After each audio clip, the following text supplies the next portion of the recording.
It may not require a textbook, but it's filled with valuable lessons. It may not take place in a classroom, but it's an ideal environment for learning. It may not involve a diploma, but it can help prepare Wisconsin's young people for life. It's high school sports. High school sports can play a critical role in a student's overall education.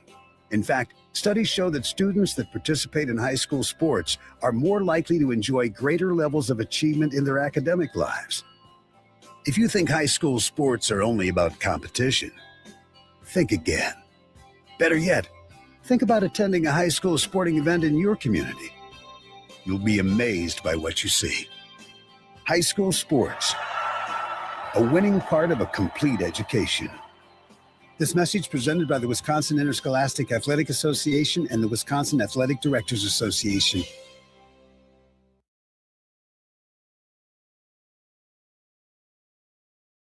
I'm Scott Dolphin. The Brewers open a 6-game homestand tonight against the Phillies at American Family Field. The Miz, Jacob Misiorowski, on the mound for the Crew. He hasn't given up more than one run in a game since April 25th. Philadelphia, meanwhile, comes to town having won 11 of their last 15 games. The Brewers lead the National League Central by 4 games over the Cardinals. The Packers wrapped up mandatory minicamp yesterday in Green Bay. Just one more week of OTAs before the team breaks until summer camp. That's in July. The United States taking the pitch to begin their World Cup journey today against Paraguay at SoFi Stadium in Los Angeles. That's tonight on Fox or Tubi. The Hurricanes are 1 win away from winning the Stanley Cup. They take down the Golden Knights last night 4-2. While in basketball, the Spurs will try to stay alive tomorrow night in the NBA Finals in San Antonio. The Knicks going after their first title since 1973. And the NCAA College World Series gets underway today in Omaha, Nebraska. The first game is West Virginia taking on Troy. The Huddle is next. I'm Scott Dolphin on Fox Sports Radio Wisconsin. Good morning, Wisconsin, and welcome to the Huddle. I'm all for someone huddling if you have something to say. It's time to wake up and talk about the teams you love. Everybody wake up! Everybody wake with the guys you love. It's just about getting the group together. I need you, you need me today. Let's keep touching each other. Let's make sure we feel each other. Let's make sure we smell each other's breath. Watch us on YouTube, Facebook, and X. You need 15 or 20 huddles to correlate with the number of cameras. Take the cameras off the field, and there'll be no huddles. Now gather around because it's time to huddle up. West left slot, 323 wide stick on 1. Ready, be alert for blitz. If it looks like man coverage, I'll check. I'll go 200 hit. You got to cut and crack. Now cut and crack. Red, right, 18, Bob on 1. Ready, cut him and crack. If you look at this play, what we're trying to get is a seal here and a seal here and try to run this play in the alley. We know exactly what we got to do. All right? That's all we're going to do. Let's go out and kick the tail. All right? 1, 2, 3.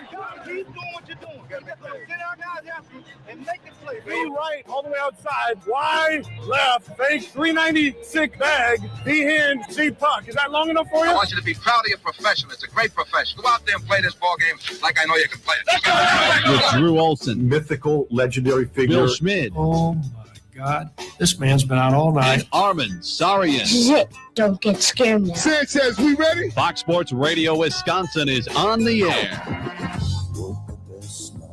Let's get it. The Friday edition of the Huddle, the 5 o'clock club, is convening now. Welcome in Drew Olson, Bill Schmidt, Armen Sarian, bringing it to you. 920 Milwaukee, 1070 Madison, everywhere on that iHeart app of yours. Streaming live for you early risers, insomniacs, sociopaths that are up this early. They were in the airlock foyer this morning. They're ready to get after it. It's going to be a beautiful day, beautiful weekend. I'm Drew Olson. Bill Schmidt is here. Armen Sarian as well. Boys, let's get it on a Friday. Amen, Drew. That's why you got to wait outside that vestibule to make sure that you get in first on a Friday and make it a fast Friday. Make it a hot Friday. And make it the Friday that you make all your wildest dreams come true and join the 5 o'clock club. Well, I think there's a lot of great things that we can do on these days, but being able to be welcomed into a community, be a part of the newest group that's now sweeping the state of Wisconsin, albeit the drenched state of Wisconsin, man, that's a tough thing to top here on a beautiful Friday in the good land. Absolutely. And there's always specials on a Friday. We know that. I mean, there's always specials at the club if you get in early enough at the 5 o'clock club. So avail yourself of the, they're always walking around giving those free little like shirts and wristbands what was the old rum that was flavored, the tropical rum that they would always be out. Malibu. Those Malibu girls, the Malibu crowd, they would always be. I got so much free like Malibu stuff I didn't need. Wristbands, headbands. My buddy Dan Needles had so much Malibu. For a time we called him Malibu Dan. Malibu Dan, yes. Man, that is fun. That's a good memory. Yes. It's a good memory, man. Going around to different liquor stores so you can get the free giveaway. Not the stores, the bars, not the stores. The bars. So Armen's just like, oh yeah, man, like the promo girls. They handed me T-shirts. I think she dug me. I think that promo girl really dug me. We had a vibe. Hey, you did that promo. She gave me that. She gave me the mini shot glass on a little beaded necklace, and she gave me a T-shirt. I think she dug me. The one with the dark hair. Don't you have a friend that knows her? The one with the dark hair. Don't you know her? There's always something like that. Like a buddy was trying to talk to the promo girl. I'm like, it ain't gonna work, man. No, they're here to get gets paid. off at 11 though. That was kind of like the off at 11 though. She's gonna set that hook to make sure that somebody's gonna be hanging around. To even venture into that endeavor, they have to be of a certain elevated, maybe appearance, or a certain vibe that was probably out of reach of most of us average Joes or average Armens. I always thought, that's a very, very good average Armens. I always thought that was an interesting combo, probably for them when they would tell their parents what they're doing for a part-time job. And their parents are probably working in marketing. What do you mean? What do you mean you're what do you mean you're giving out? We're dressing on this Fireball girl. No, I'm not that, Dad. The Miller Lite girl. I'm a marketing professional. The Red Bull girl. That was there you go. That was a good one too. Because when they drove around with that truck and that big old can on top. Yep, they would just they were tossing cans. And the guys were in the polos, like getting all the cans out, and the girls would be like doing the marketing. Get out right away and start talking. The other guys, somebody's got a bar back, Armen. That's how this works. And you don't see those girls bar backing. Let me tell you, those girls are on the front lines to get the tips. The front lines. And well, I'm sure that they had fun and took advantage because I have two very dear friends. You guys have met my buddy Dashel and our friend Leonard. They were Milwaukee, and they were promo guys for the hottest FM kind of adult contemporary top 40 top hits station back in the day. One that was helmed by our buddy Matt Miller's father. Okay, all-timer. That was the station. Those guys would drive around on weekends in that station van and hand out koozies, frisbees, Summerfest tickets, T-shirts, and they would go to bars and they were getting swarmed in. They had some fun. They got some action. I was gonna say they were seeing some things with that, especially with that morning show at that particular point. Yeah, that station, hot, dude. Back in the station growing up in those days, it was it was quite the monolith there. How many stories I had to hear about that? That took me to school every single morning for a long time, baby. First of all, all-time show, all-time era though, right, for radio. I mean, two great gentlemen at the helm, right? Absolutely. Bob Reitman and Gene Miller were fantastic Milwaukee radio legends. So 5 o'clock club underway, and Statman Steve weighing in early because he gets up, takes pictures of the sunrises and stuff. Today's a day. He sent me one yesterday. He was in Port Washington. He's moving up and down the lakefront. I like that. Around. Yeah, you got to get some different perspectives. You can't just shoot from the third ward all the time. I love that. Right. Statman Steve wrote us a promo 10 minutes before the show. He said, "Hello, 5 a.m. club. We're on to day 11 of Armen's Twitter getting hacked. Yes. When will the great Armenian get it back? Find out next on the Huddle." Way to go, Steve. I like that. Are we still putting in any work? Have you resubmitted any trouble tickets? Have you tried unplugging it and plugging it back in? It's funny because my wife asked me the same thing yesterday. She's like, "So what's the update?" I'm like, "Look, I sent them the last. I fill out the latest report of hacking report. All I can do." And I'm just kind of waiting on a response. And they're generally unresponsive. But now, if you remember the last time, I don't know if I told you guys this, actually, as I was leaving last week, I got an email that said, "We cannot help you at this time due to your email being changed." Well, no crap. My email got changed by the hackers. They said, resubmit in 7 days. Of course, I resubmitted that day, but I'm going to try again here this weekend and see if anything comes of it. It's one of those things I try not to dwell on and put out of my mind and if my hackers listening. Well, that's good. I will find you. Don't give him that satisfaction. I will find you. No, but I will find you. My goal is to continue a special set of skills. Yeah, right. Yeah. My goal is to continue to try and spam X support. And but you realize that the scammers are everywhere. As soon as you like Laura put out a tweet that said, "Don't believe this, my husband was hacked." Yeah. Then there's like 3 replies to, "Oh, I know someone that can help you." And then there's quote unquote unhacking experts on Twitter. So everyone's a scammer out there. Let me just say this though. I will find you. And then when I find you and I get my account back, it's going to be better than ever. All right. The comeback. That's a tease. The Okay. comeback will be greater than the setback. Or I might be to the point, and I talked to you guys about this yesterday off the air. I might be getting to the point where I'm just going to have to settle in and create a new account at some point with hopes of getting the original one back. We're not giving up on the original ship. Yeah, we sure. might have to start building a new one. All right. at some point. See, that seems to happen a lot to, well, not that I follow this, but someone tells me that like a lot of hot Instagram model influencers, like they lose their account for some reason or another. I don't know if it's hacking or if they're for suggestive material or something, and then they start a new one and they have to try to port their or main they all still get here. impersonated. Yeah, but main account here, and then here's a backup, and yeah, that's fine. That's I like funky that. stuff. I also would more than anything, Drew. I want to think of Armen as one of those Instagram girls, trying to make sure that they have the backup account just in case to make sure that you can get off all those Caleb Williams days. Oh yeah, sure, absolutely. Yeah. Well, our followers are the same. You know, they're both old dudes. So yeah, that's true. A couple of check-ins. JT said, proud member of the 5 o'clock club here in Knoxville, Tennessee, and a P1 in the Mahler Militia. Oh yes, JT the wingman checking in. I think I hear him. Yeah, obviously now that we're on this ship, we love listening to Ben Maller every morning. On the way no in. one has more fun than Ben No Maller one on has the more radio. fun than Maller is him. unhinged. Oh man. my gosh. Yeah, he does. I first texted into his show like 12 years ago, and he mentioned me on the air. That was exciting for me. He's a caffeinated dude overnight. I love it. I don't know how that people ask us, and you know we've talked about it on the show a couple of times about the shift in schedule. It is a nothing to what that is. Yeah. I mean, I can't even imagine what that nocturnal life would be. But he has a hell of a time doing it, and it wakes us up every single day. So it's a good one to be able to roll with and here. again, if you're based in LA and you're working till 4 a.m., a lot of people are up till 4 a.m. I was going to say, yeah, that's true. That's kind of like being a city club will be awake owner at or a that club point. promoter or a bartender or something. The barrister checking in. Good morning, boys. Been waiting for you since 4. They've been doing construction on Oakland Avenue since then. Oh, barrister. Life is tough in Shorewood, the mean streets.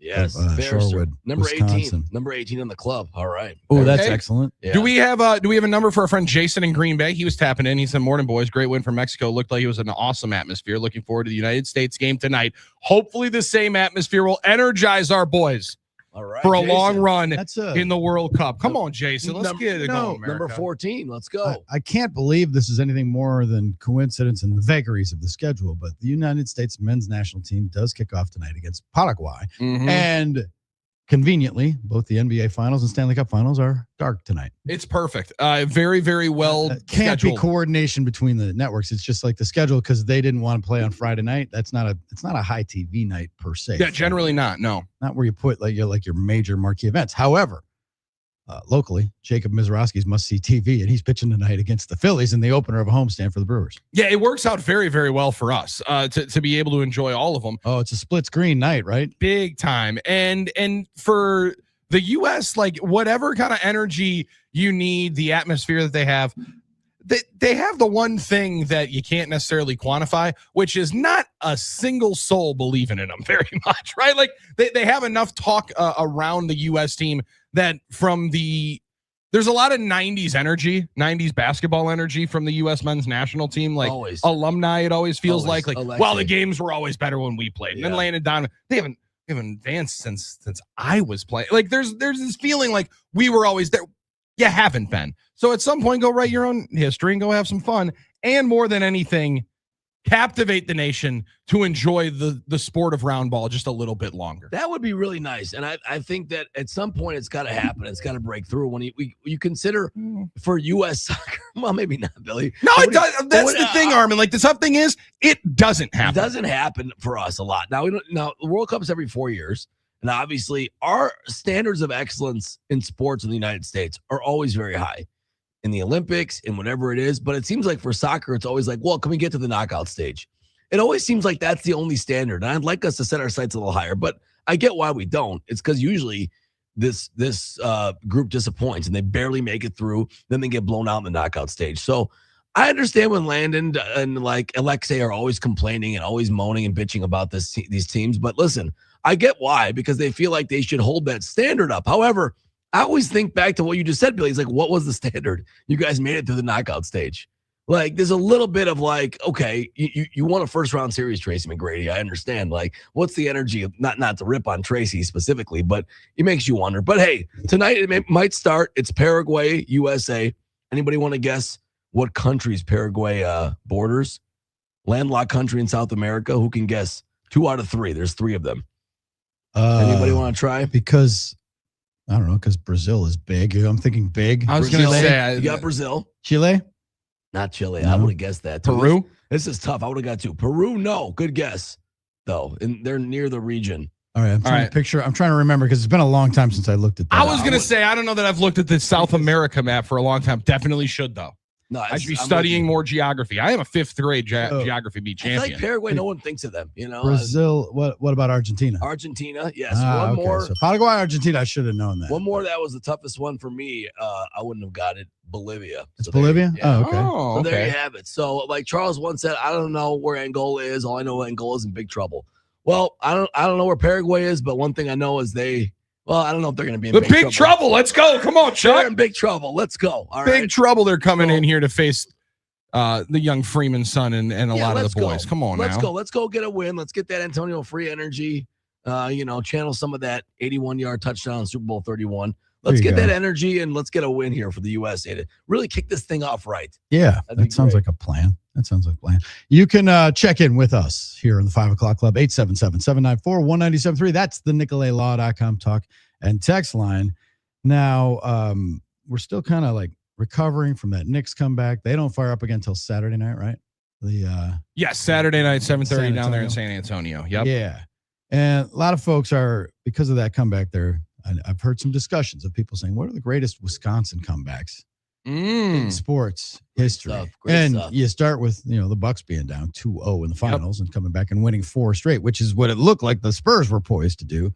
But that would be the one. And the Bucks were down 2-0 in 2 series that year. Yeah, in the greatest of all time, Drew, we joked about it yesterday. It's like it's kind of tough to do in the moment, but then a day later, and that being the main course of conversation from a day ago, on the heels of it, it was the greatest. Is the OG Anunoby shot the greatest in Knicks history? I started thinking about that from the Bucks. I can't think of from the Bucks run what would be the marquee signature shot because the block in Game 4, the Valley-oop in Game 5.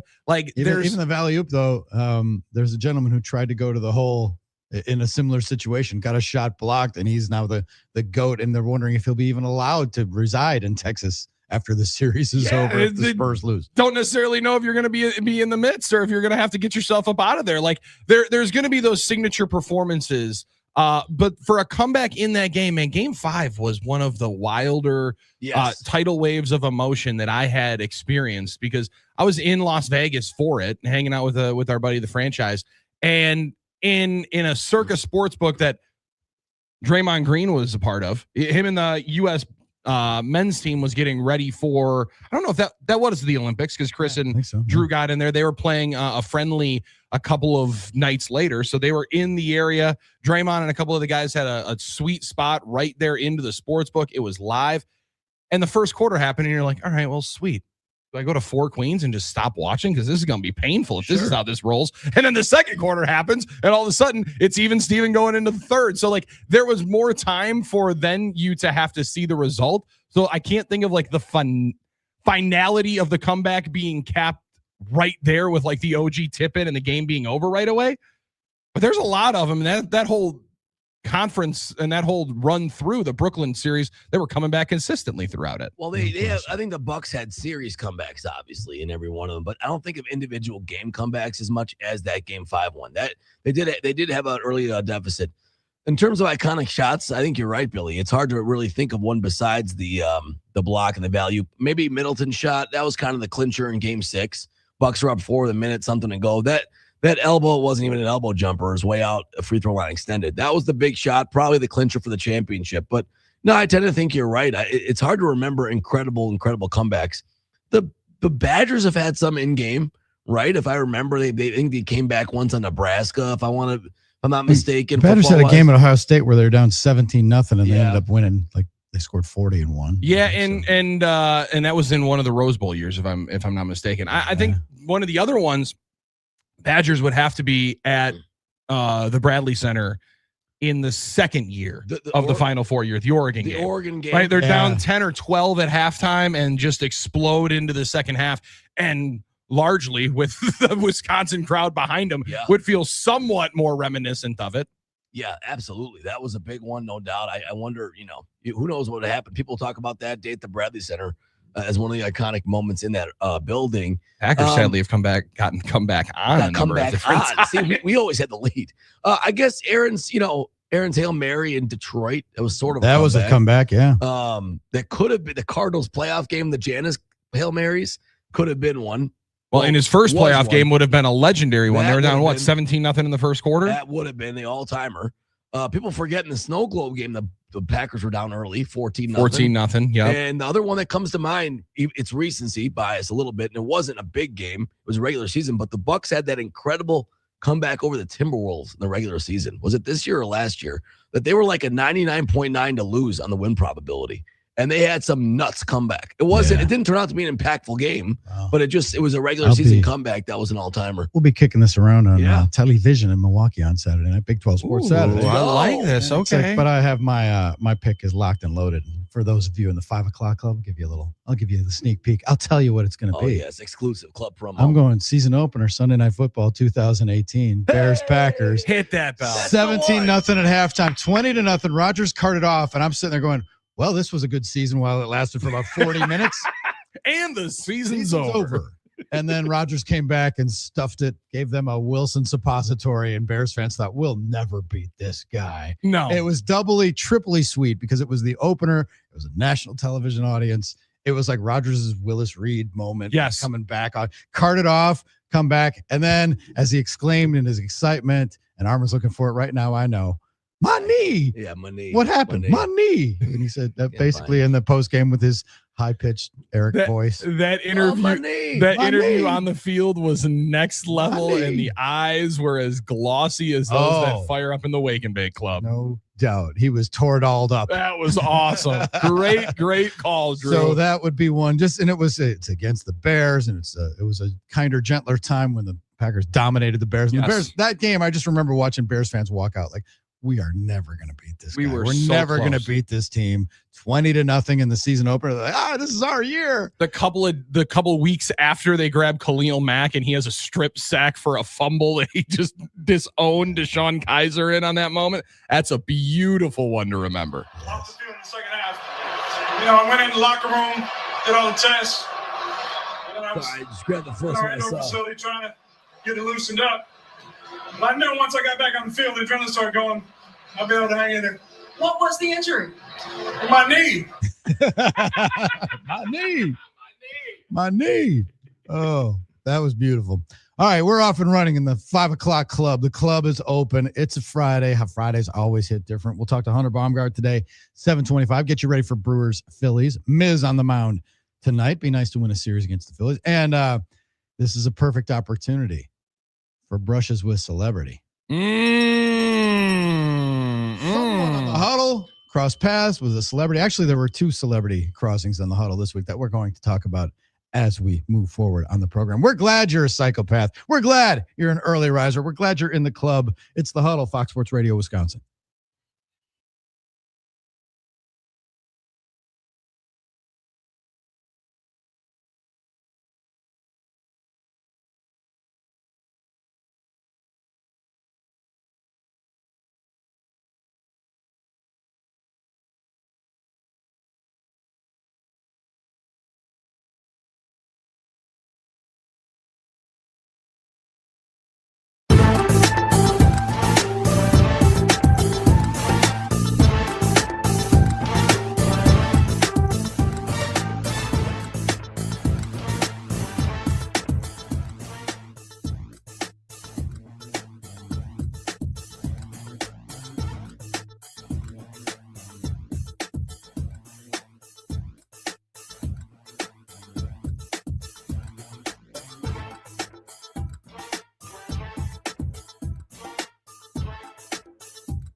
Friday edition of the Huddle, the 5 o'clock club, underway from headquarters. Drew, Billy, and Armen. You reach us at 877-794-1973. That's the NicoletLaw.com talk and text line. Some more gnarly weather. Looks like we're going to have a clean weekend, though. Maybe chance of pop-ups on Saturday, but nothing like yesterday. Some heavy downpours. What did you guys experience at your respective domiciles? Just a good soaking. There was a lot of rain. It came hot and heavy at a couple of different times. And then, I don't know, right around like 7:30, 8 o'clock, one of the strangest colors of like pink and orange. Oh, the sky was pink. Yeah. Oh my gosh, dude. It was wild. It felt like I was living in some kind of simulation, or I had maybe taken a couple too many 50 milligrammers. Well, it was funny because I said, this is going to be super weird because the really heavy stuff came at like 5:30 and 6 and 6:30. So the sky was completely dark. And you're like, all right, well, it feels like it's nighttime, but it's not because we're near the equinox, boys. As you see the sun coming up early, we're near the equinox. I'm like, this sky's going to look weird, isn't it? And it did give you that eerie yellow when the sun is going down and you have that dust particles in the air and that orange. And so it was kind of crazy. It reminds me when we get those wildfire nights. The Canadian wildfire smoke nights, but it came down pretty heavy by me in Greenfield. That we had the thunder. It was scaring Lena a little bit. Little Lena was nervous every time the thunder hit, but I said, "Don't worry, it's a party. It's a party." And then that's how we tried to get over it, but it moved through. The really heavy stuff was in Racine and Kenosha and those areas of the state that really got a lot of the wind and stuff. Tornado warnings. Yeah, Mr. Sarian, I have a quick question. Go ahead. Yeah. What's the difference between the solstice and the equinox? Equinox is that? I don't know actually. Wait, did we go through this already?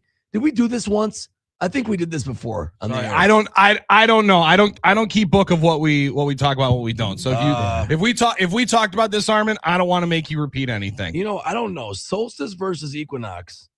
I'm not really sure what the difference is. Equinox occurs when the Earth's axis is tilted neither toward nor away from the sun, causing the sun to be positioned directly above the equator. Wow. Oh, okay. So this is the solstice, not the equinox. Yeah. Yes. The solstice happens when the Earth's axis is tilted at its maximum angle toward or away from the sun. The sun reaches its farthest northern or southern point from the equator, appearing to stand still before reversing direction. June, the summer solstice.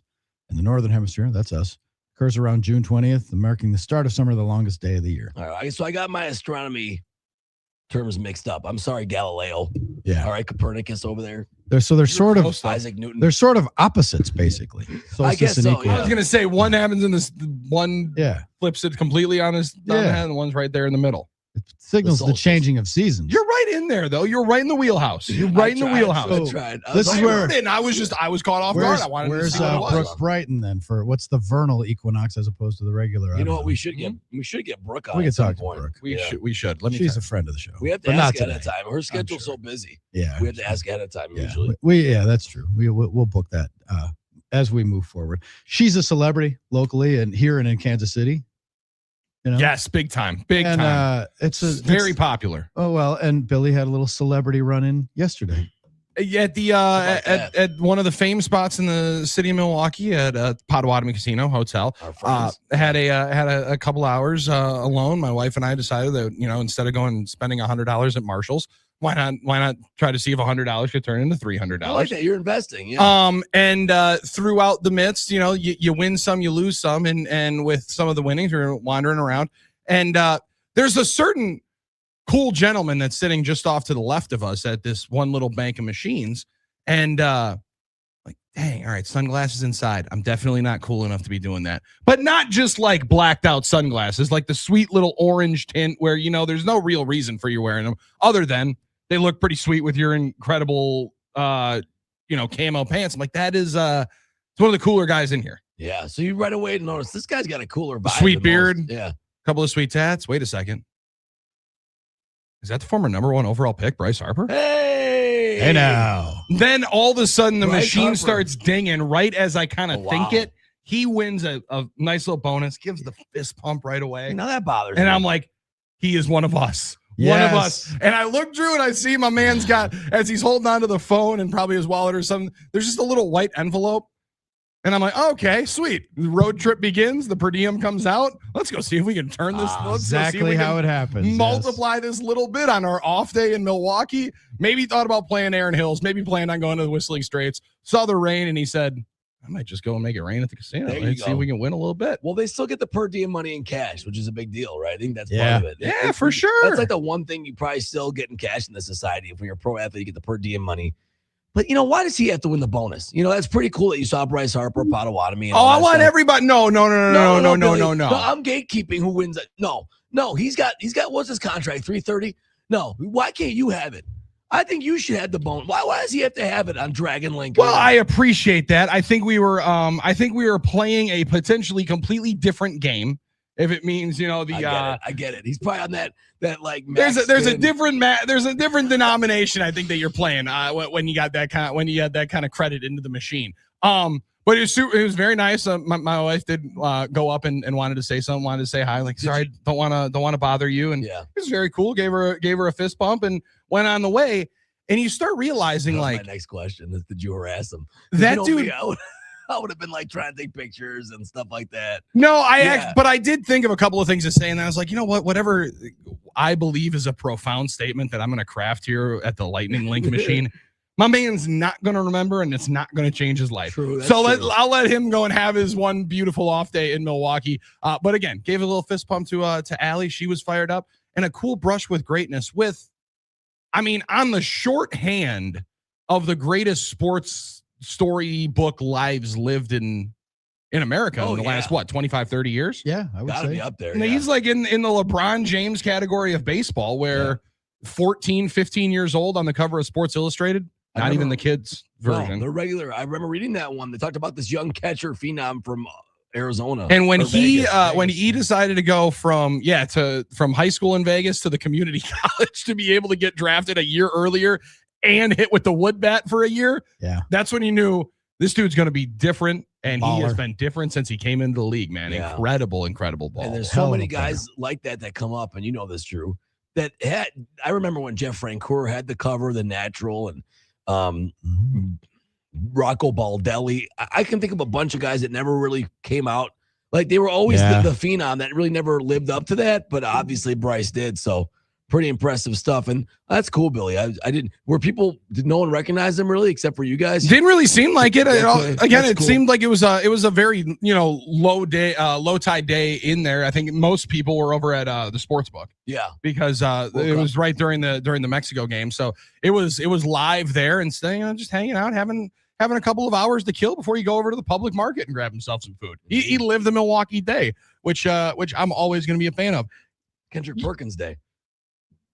Yes. Remember maybe he heard KP talking about it. Big Perk said, I like Milwaukee. Casino, steakhouse in the casino. That's a win for me. he's like, I like Milwaukee. I don't know why people hate on it. It's a sweet in and out spot. It's one of my favorite spots. Oh. You guys, now Armen gatekeeps the Hall of Fame. Drew actually helps provide the service and vote for it. There's not a whole lot of acting guys that are like surefire Hall of Famers. Otani. Otani. I mean, now that Kershaw just retired. Trout. He's on the clock. Trout. Verlander. Harper in that kind of room, or would he? Does he need any more for the validation? Harper's. No, he's in. He's punched his ticket. I think. Freddie Freeman. I was watching last night. Again, I know he just hit his. Freeman's going to be in 2,500th hit. Yeah, he's going to be in. There's not going to be a ton of 3,000 hit guys, are there? Like, that's not going to be no, not as many, especially with pitching the way it is.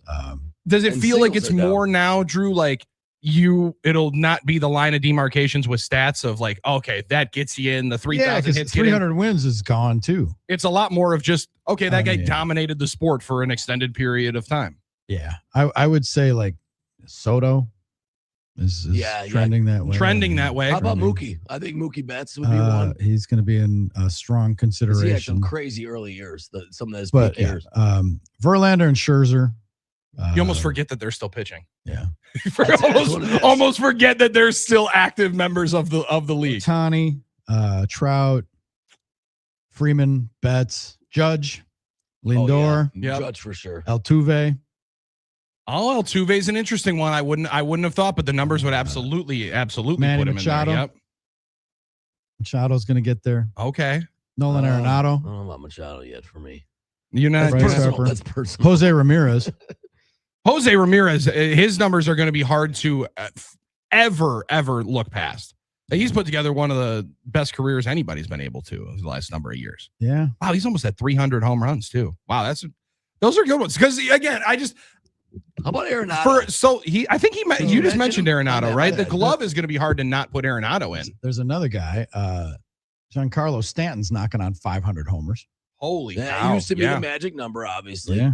You know, it's funny. He I needs think 47 more. we would have sat here 10 years ago thinking about saying probably Chris Bryant, Rizzo, all those guys. Yeah. I don't know about Baez any of those. None of those guys got kind of close. falling off. There might be, maybe Lester will get the consideration. I think he's up this year for the first time to be voted upon. But yeah, you're right. There's not anybody really from that group. The big debate we were having about a year ago with our buddy Nick Bruswitz was Schwarber. That was the big debate. Like, he wasn't on that track, but now with his late career surge and what he's been doing and home run wise, with the home run number, you talk about the magic numbers. That's an interesting discussion. 364 bombs. Like Aroldis Chapman and Kenley Jansen lurking as potential closers. Maybe, yeah. Chapman definitely changed the game for a while when he first came up. And well, it changed the game, but he's also still like one of the best relievers in the game. Yeah, right now, this year, I think he's 13 to 13 in save opportunities. Crazy. Obviously, there's a lot of real estate left, but you could say like Skeens and Garrett Cole are on track. Right, like the Chris early Sale's guys on track that are trending in that direction. Well, Sale, 37? He would be close to capping it. He grabs that third Cy Young, maybe. I was going to say he might win it here. Yeah.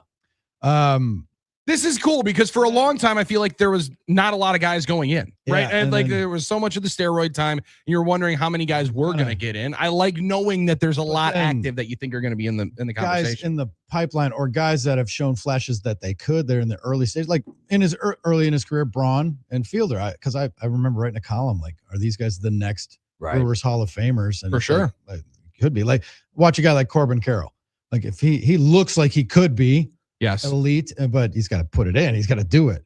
Yordan Alvarez, another guy that he's on track. He's early. Acuna, Bobby Witt. Bobby Witt's a hard. I would bet I'd bet the over on him. I'd take a futures bet on Bobby Witt making the Hall of Fame. I like that. Sustaining that greatness is that's the tough thing part, because okay, Christian Yelich does not track as a Hall of Famer to most people, but he had a couple years where he looked like one. He played like one. 2 years. And that's the thing. It's like, and Braun had a couple years like that. And the difference is that, Pujols, then those guys do it for 8, 9, 10 for years. damn near a decade. Yes. Their peak is almost a decade. A 2-year swell is great and it makes you a great player.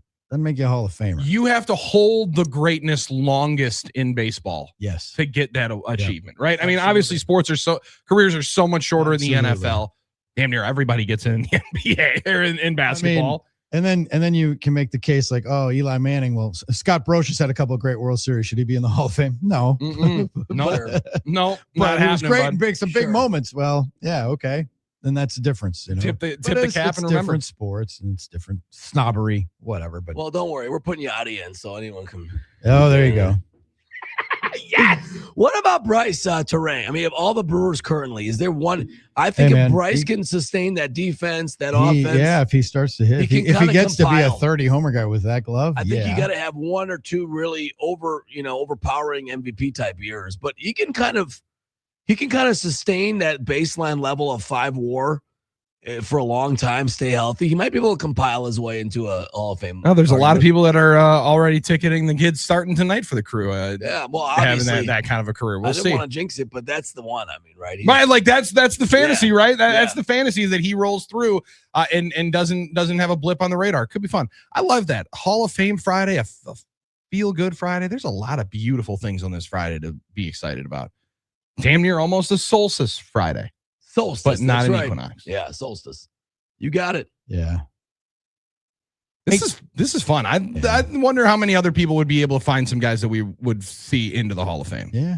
Hit us up if you can. 877-794-1973. Hunter Baumgardt joins us 7:30 to talk Brewers. We've got Dolphin at halftime at 6:30. And there's a flicker of news. It could end up being kind of big in the local sports landscape. And we'll tell you what that is next. Let's go. That's a tease, ladies and gentlemen. I'm ready for that. You're in the Huddle, Fox Sports Radio, Wisconsin.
We're huddled up. The 5 o'clock club is underway here. 920 Milwaukee, 1070 Madison, Drew, Billy, and Armen. We are having some fun, and you can join us 877-794-1973 or shout us out on the stream on Facebook, YouTube, and X. We're having some fun today. Mentioned that we might have a flicker of news that could impact our local scene here. Sports Business Journal. Come on now. What do we got? Reporting today. And you wouldn't think that we would care about a Sports Business Journal story concerning the Texas Rangers, but we do. All right, I'm intrigued. Major League Baseball's Rangers Sports Network is now pursuing local broadcasts of NBA teams who were left homeless by the bankruptcy of Main Street Group. Okay, So now we're talking. We've been wondering where this was going to come acquire to. Local broadcast rights to various NBA teams that exited Main Street Sports Group through mostly a direct-to-distributor model that somewhat mirrors Fubo's failed attempt to do the same. Surprised to be solicited by an MLB franchise, some of the NBA teams have passed, such as the Thunder. In Oklahoma City, according to industry insiders, they control their own local ad inventory and aren't interested in a revenue share. But sources said potentially the Spurs and others are weighing the Rangers' blueprint that projects to pay teams about $15 million or more and also includes a direct-to-consumer streaming product. Well, that's fascinating because it is one of the most under-discussed and the most under-discussed story in sports is, what are we?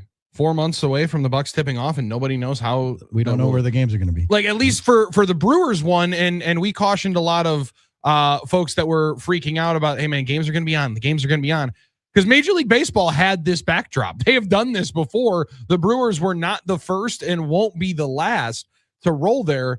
But in basketball, it is it's kind of the wild, wild west, so to speak. Yeah, there's no backbone from the NBA to just save you that way. Apparently, Fubo. It wasn't Mark Cuban in Fubo for a while, or wasn't he? No, he had some kind of TV dalliance. But anyway, it's the Rangers have this network, and they're trying to do it. And Fubo was pitching these teams to kind of pick up the mantle of Main Street Sports Group, which was, I believe, Ballet Sports and then FanDuel. Yep. So traded around. Fubo was times. looking at it, and they were like, they gave up because they didn't want to include 1 year outs because what's happening is apparently the NBA is thinking about centralizing things, kind of the way MLB is with some of the smaller market teams. Makes sense. NBA, but they don't have that together yet. They don't have the bandwidth. They don't have the years of doing NBA TV is a decent product. I like MLB TV better. Far more, yes. But if they have a centralized streaming hub that includes team offerings and stuff, that would be good. The Rangers don't offer a minimum guarantee. They're offering about an 85-15 revenue share split after production expenses. So that's the projected $15 million that the Bucks were getting. Now, I don't imagine the Bucks were getting a lot more than that. Like say, I think the Brewers revenues, the Brewers revenues might have gone from $25 million from FanDuel to maybe 15 this year, probably. So it's a step back, but better than nothing. And the production value has been phenomenal, and the ability to access it, the accessibility every single night, the streaming has been far better than anything you were doing with Bally's or FanDuel over the last 4 years. Much better product in that regard. I totally agree with that. The thing is, the Ranger Sports Network already has carriage deals with DirecTV Stream, Spectrum, Fubo, Uverse, Astound, Vi Broadband, and Geas. Well, it's quite the interesting, enterprising idea that one team's trying to do this like that, and just trying to create an empire. But and good forward thinking, I guess. Here's the thing: the Rangers are also saying that they will allow maybe teams to put maybe as many as 15 games on local over-the-air linear channels, and they will still produce those. Well, that'll get people excited. So that increases reach through the free broadcast channels. There was a point in time when the Suns put all of their games on free TV with Matt Ishbia that I kind of thought, all right, this is going to just be the way that teams are going to have to start going. The money is so huge in their national rights deals that it's easy to break off this for dang near a drop in the bucket, right? Like that's a goodwill play, but you do also have to have the stations in the area locally that somebody can produce it, somebody knows how to and does it well, and also, which I guess, Drew, I didn't realize was much of a story until recently, or a problem as until recently, is that they can clear the kind of inventory that you need to be able to hold 82 games. I think of all these networks of like, sweet, if we get the Bucks, if we could air the Bucks games, that'd be 82 of our most viewed nights of all time. Oh, definitely. But it might be, but you don't necessarily have that with the other contracts that you have to be able to crowbar out and not air the Masked Singer. Yeah, or Love Connection or something like that. Yeah, good point, Billy. I think the same way you do, but you don't know what their contracts are. But you would think that this would be their most desired product. The Suns games, by the way, still are over the air. But you're right. You have to have a place that can produce it, and that frankly can hire enough employees to produce it. So that's part of the issue now as well. But yeah, Billy, what if we don't get one night of I don't want to say Wheel of Fortune because that's actually popular, probably. But yeah, the Masked Singer is a good example. Yeah, I mean, like there's a new Dancing with the Stars like training episodes. It's like the Dallas Cowboy cheerleaders to be on Dancing with the Stars. That one, I mean, if we don't get that, I don't know how we're gonna survive. Yeah. We need more of that. We need more Dancing with the Stars. Exactly. We also need more interaction. We had somebody ask us about the Green Bay Packers. What happens with the Packers coverage once the season starts up? The Packers coverage is right here on your home of the Green Bay Packers on 95.7 Big FM. You're going to hear every single Green Bay Packers game. And Drew Olson and I'll be doing the post-game show on Packers OT. Indeed. And you can hear all the World Cup games right here on 920 and 1070. Big time. Let's go. Let's get it. 5 o'clock club. Nice work. Let's roll into 6. It's the Huddle, Fox Sports Radio, Wisconsin.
I'm Scott Dolphin. The Brewers open a 6-game homestand tonight against the Phillies at American Family Field. The Miz, Jacob Mizorowski, on the mound for the Crew. He hasn't given up more than 1 run in a game since April 25th. Philadelphia, meanwhile, comes to town having won 11 of their last 15 games. The Brewers lead the National League Central by 4 games over the Cardinals. The Packers wrapped up mandatory minicamp yesterday in Green Bay. Just 1 more week of OTAs before the team breaks until summer camp. That's in July. The United States taking the pitch to begin their World Cup journey today against Paraguay at SoFi Stadium in Los Angeles. That's tonight on Fox or Tubi. The Hurricanes are 1 win away from winning the Stanley Cup. They take down the Golden Knights last night 4-2.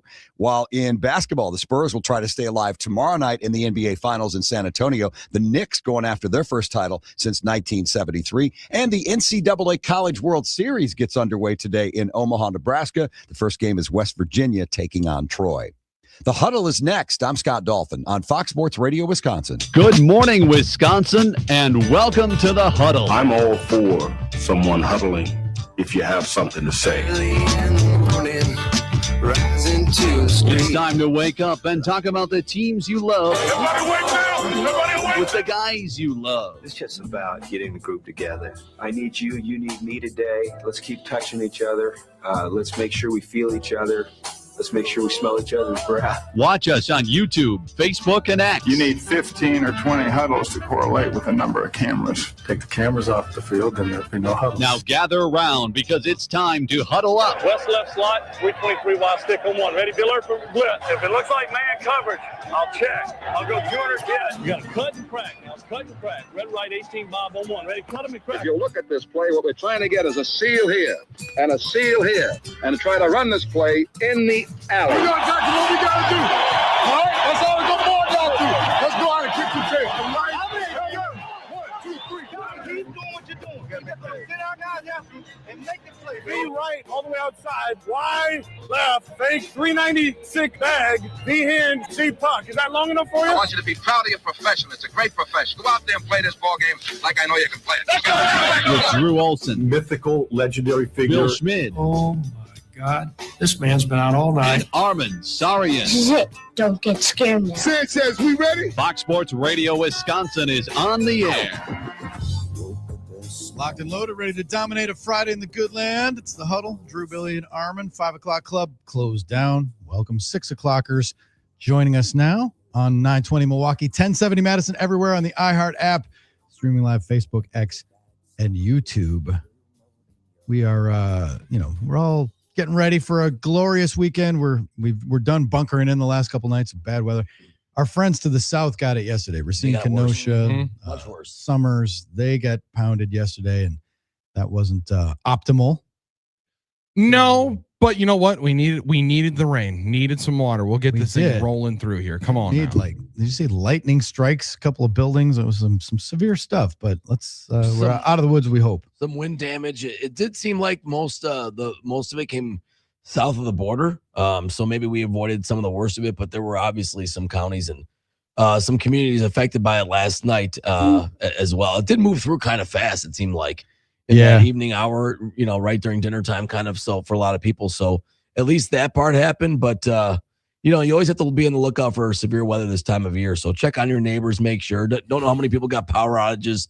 Trees down. Billy, things like that. Make sure everybody's good and things like that. But we did need the water. That's true. The farmers need rain. They just don't want it to be 2 inches of rain in Milwaukee. Yeah. So that's. But it seemed like we avoided the worst of the flooding, which is a concern when these storms kind of hang over for a while and don't move or retrain in the back. But so thankfully we didn't get too much of that. It seemed like not as bad as we did earlier in the spring, but still always something to watch out for. Humidity's dropping. It's going to be a nice day, nice weekend ahead. Beautiful, dude. Yeah, fired up for it. This is it. And if we can get this day for 9 straight days starting this upcoming Thursday. I like that, Billy. We'll be having a lot of fun on Summerfest because I like it. This is as good. Now maybe you do need it a little bit hotter because you are going to be by the world's largest refrigerator there by the lakefront, Drew. Right. You'd be able to give us the update, but this is gonna be this would be pretty nice walking around the grounds. Pretty sweet. Our friends from Miller, the Beer Metrics, 78. 78. Is Oh, the that's best. it. That's perfect temperature. 78. They sell more beer at the temperature of 78 than any other temperature. 78 is prime. Okay. So You know, if it's too cold, well, let's go get a hot chocolate instead. If it's too hot, my beer's getting warm right away. I'm not. Mix in more it's waters. harder. Yeah, that's fair. So That's for 78. beer. Now, I did read somewhere that people will eat more when it's a little less warm. Is that true? I believe that. Yeah. That's fair. Yeah, We're a worried little about- hearty. You want a little something that's going to warm your belly up a little bit. We're worried about the Bratwell beer, more. though. Yeah, we're worried Well, about it. because our friend Wojo from the Milwaukee Admirals, he does this a lot of times during state fair time, is he had it lined up depending on where the temperature would rise to. That's how many beers you could have before you had to mix in the water. Okay. Right. I Like he that. said, once it hit, I believe it was 85. That's 2-1. That's getting to a 3-1 ratio. You get into the 90s, then you got to go to 2-1 because you got to continue to keep the hydration rolling so you can go throughout the entire day, hanging out and stopping every single spot. That's and right. learn how you can do it throughout the time. I like it. We can. This would be a good time for us to discuss who's hot, who's not, since we're talking about weather. Who's hot, who's not? Presented by Donovan Jorgensen, Heating and Cooling, the experts, employee owned for more than 40 years. Check them out. You know who's hot right now? I'll tell you. Bar owners in cities where the World Cup is hosting games and stuff. 'Cause Ooh, apparently for sure they will be. Folks from Scotland Yes, sir. are taking over.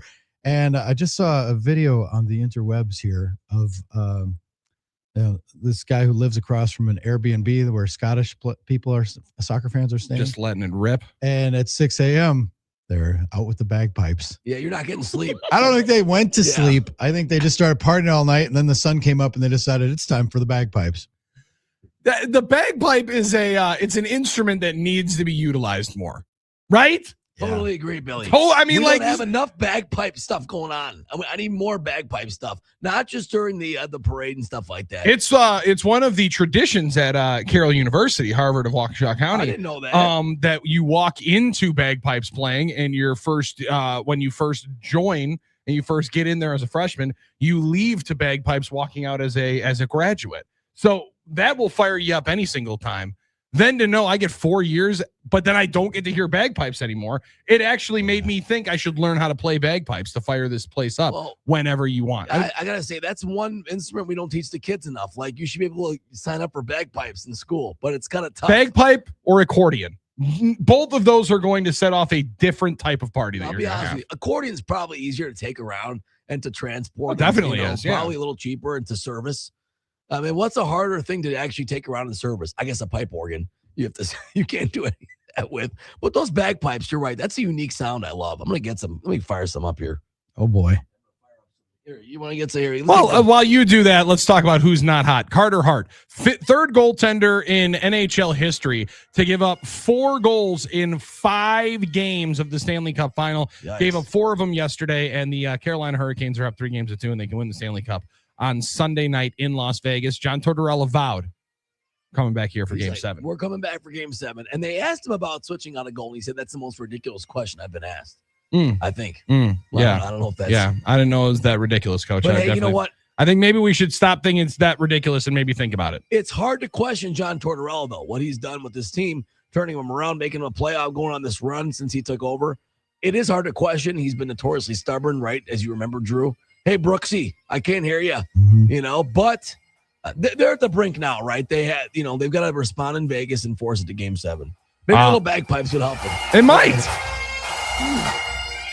Andrei Svechnikov not scoring 2 goals might help him as well. He was in the hot category last night for the Hurricanes, part of the reason. And Jordan Stahl, once again, cups one, puts it in the back of the net. He has now scored 6 goals in the Stanley Cup final in all 5 games. One of the greatest moments for an old player in any sport. And he is 1 win away from probably winning the Conn Smythe Trophy there as well. In the not category, he's generally always in the hot category, guys, leaving last night with a little tweak behind the knee. Dave Roberts told us to not worry about it, just some left knee inflammation for Shohei Ohtani. Vowed that they said that he would probably play in the first game of their series against the AL Central leading Chicago White Sox that starts up on Friday. But Ohtani leaving last night gave a scare to many across. And for the first time in 3 games out in Coors Field, the Cubs get to be hot. They win 9-3. Michael Busch with a single that scores a run. homers for Seiya Suzuki, Alex Bregman, and Carson Kelly yesterday for the Cubbies as they win one game out there in Colorado. Guys and Drew, after yesterday, listening to their flagship saying that maybe Craig Counsell should take a weekend off. Said maybe we should just send him back home. He can go and hang out in Milwaukee for a weekend and just calm down.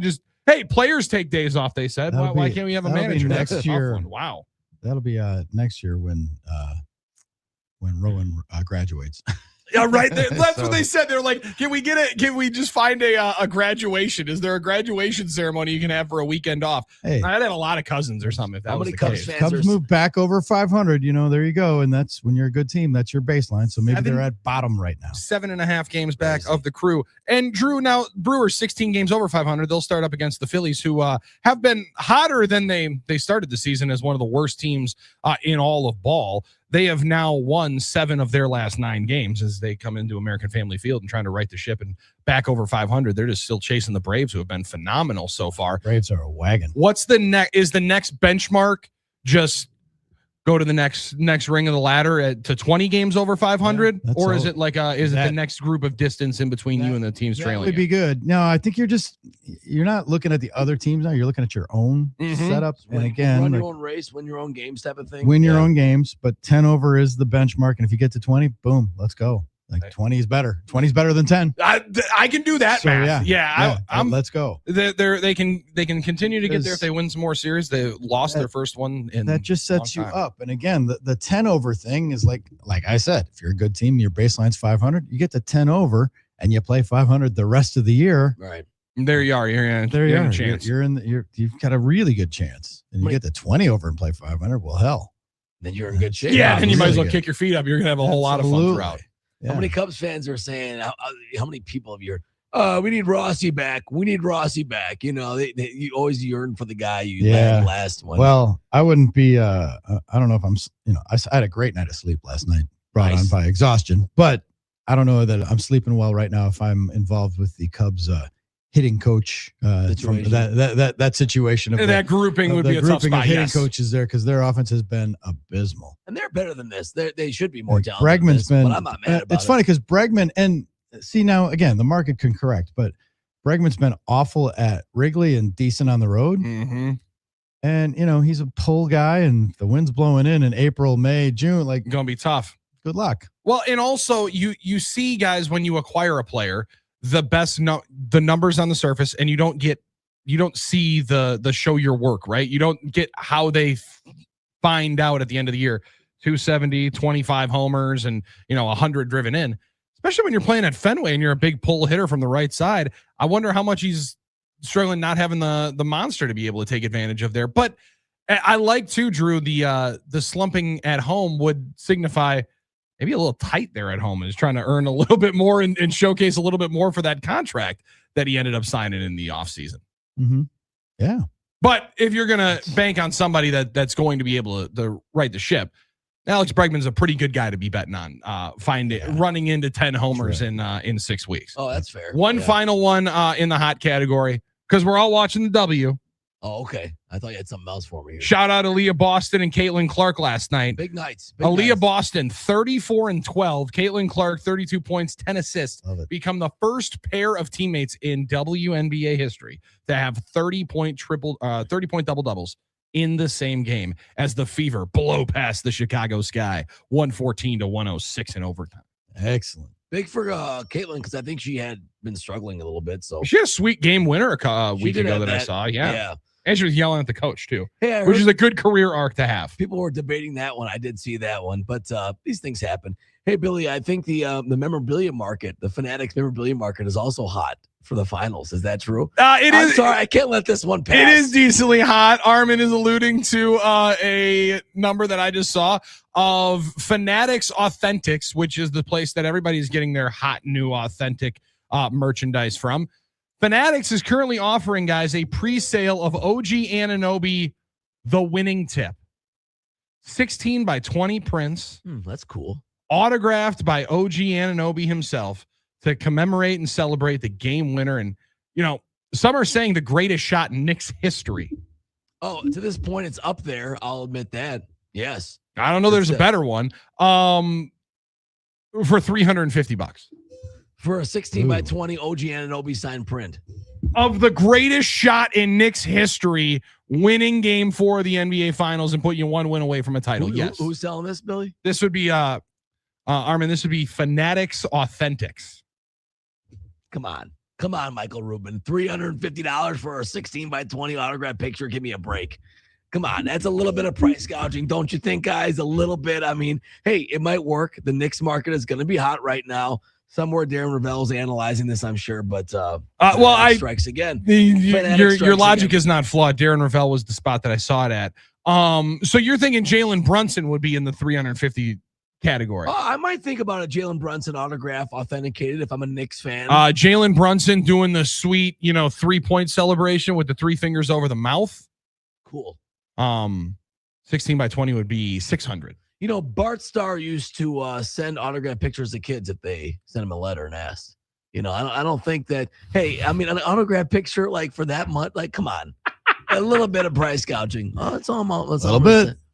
It's like that, Bart Starr. Well, I heard he was notorious for that. He always wrote back. How about that? Bart Starr was always what a G. I mean, he was the best. He was that kind of guy. I just think that was a higher market than I expected for an autograph picture. But hey, if it sells, it'll sell, and Fanatics loves doing that. So hey, that's what's going to happen. I just couldn't let that one pass. That one might be in somebody's rummage sale in Teaneck, New Jersey in 40 years. Oh, could be.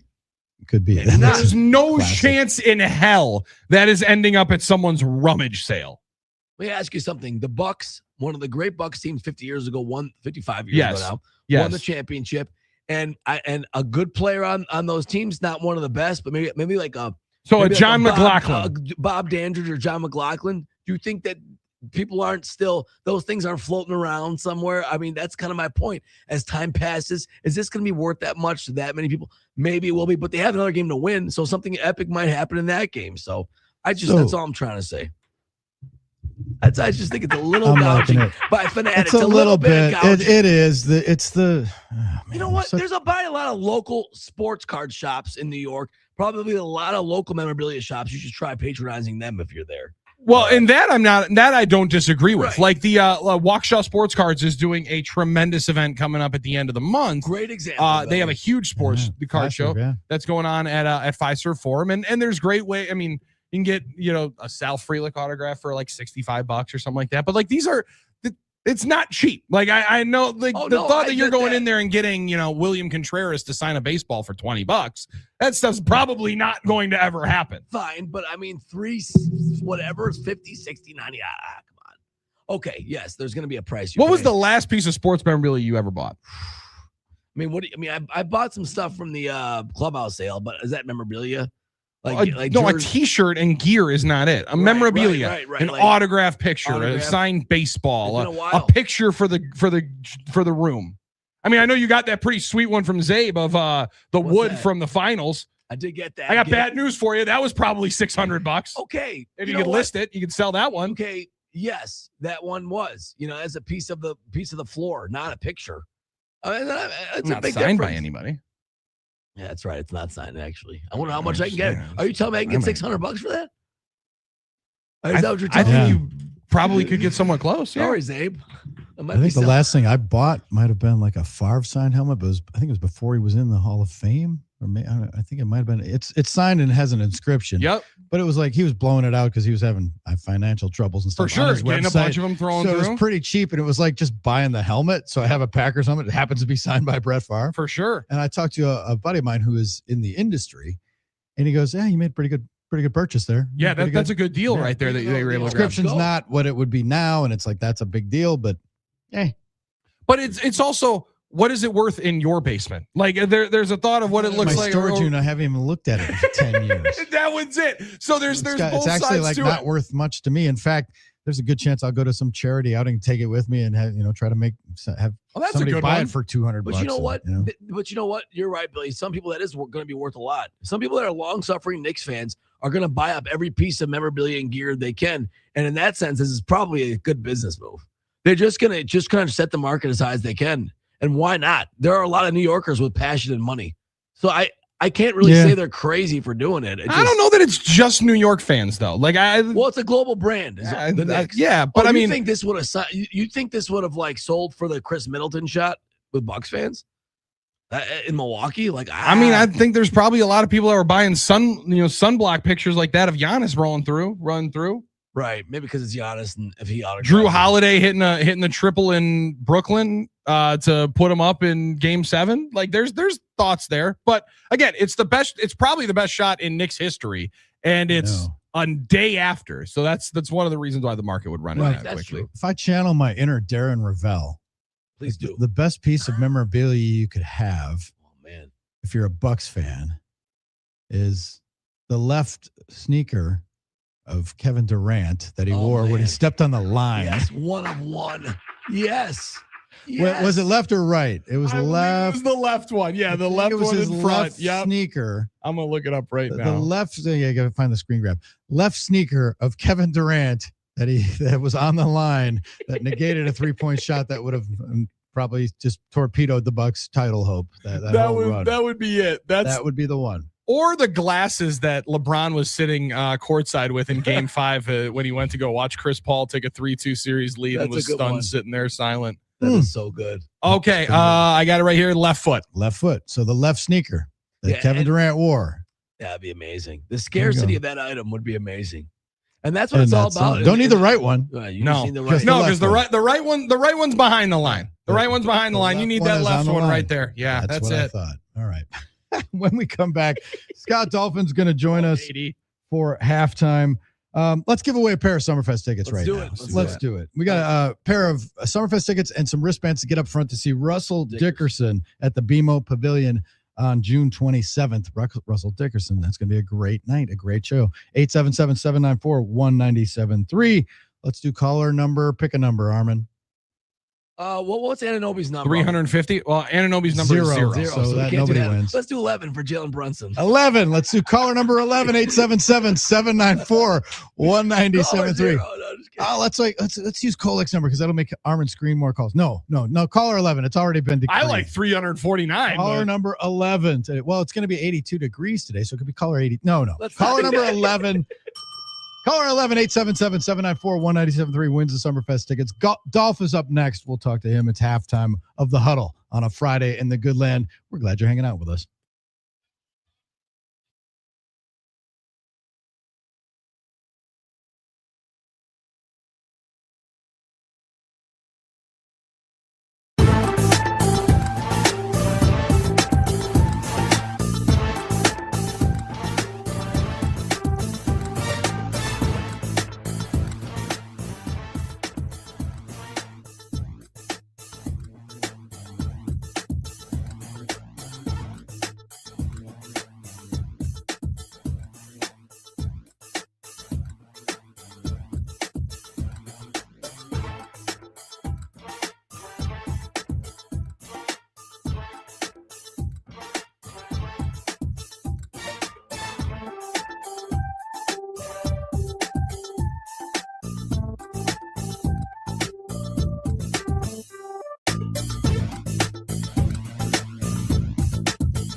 Back on the Huddle, it's halftime of the Friday show. Friday hits different, doesn't it, boys? We got Scott Dolphin, our halftime correspondent, here for the walk-off interview as we go into the locker room, make our adjustments, eat our Uncrustables, have an orange slice. Move out of the way for Wu-Tang Clan. A Capri Sun. I can't believe you guys are half done already today. It's amazing. It's not a bad feeling, Dolph. And that's the tough thing. Dolph, you come in here and join us. Now, you've been working, well before Armen even got here today. Yeah. Oh, yeah. And then the show for you just start them, and then you come in and hang out with us. That's tough because this is the halftime. And Dolph's like, yeah, way to rub it in, fellas, as we're just getting rolling. Well, here. we used to do a 5 to 10 a.m. show. So now I feel pretty good about 6 to 10. Yeah. Oh, Lordy.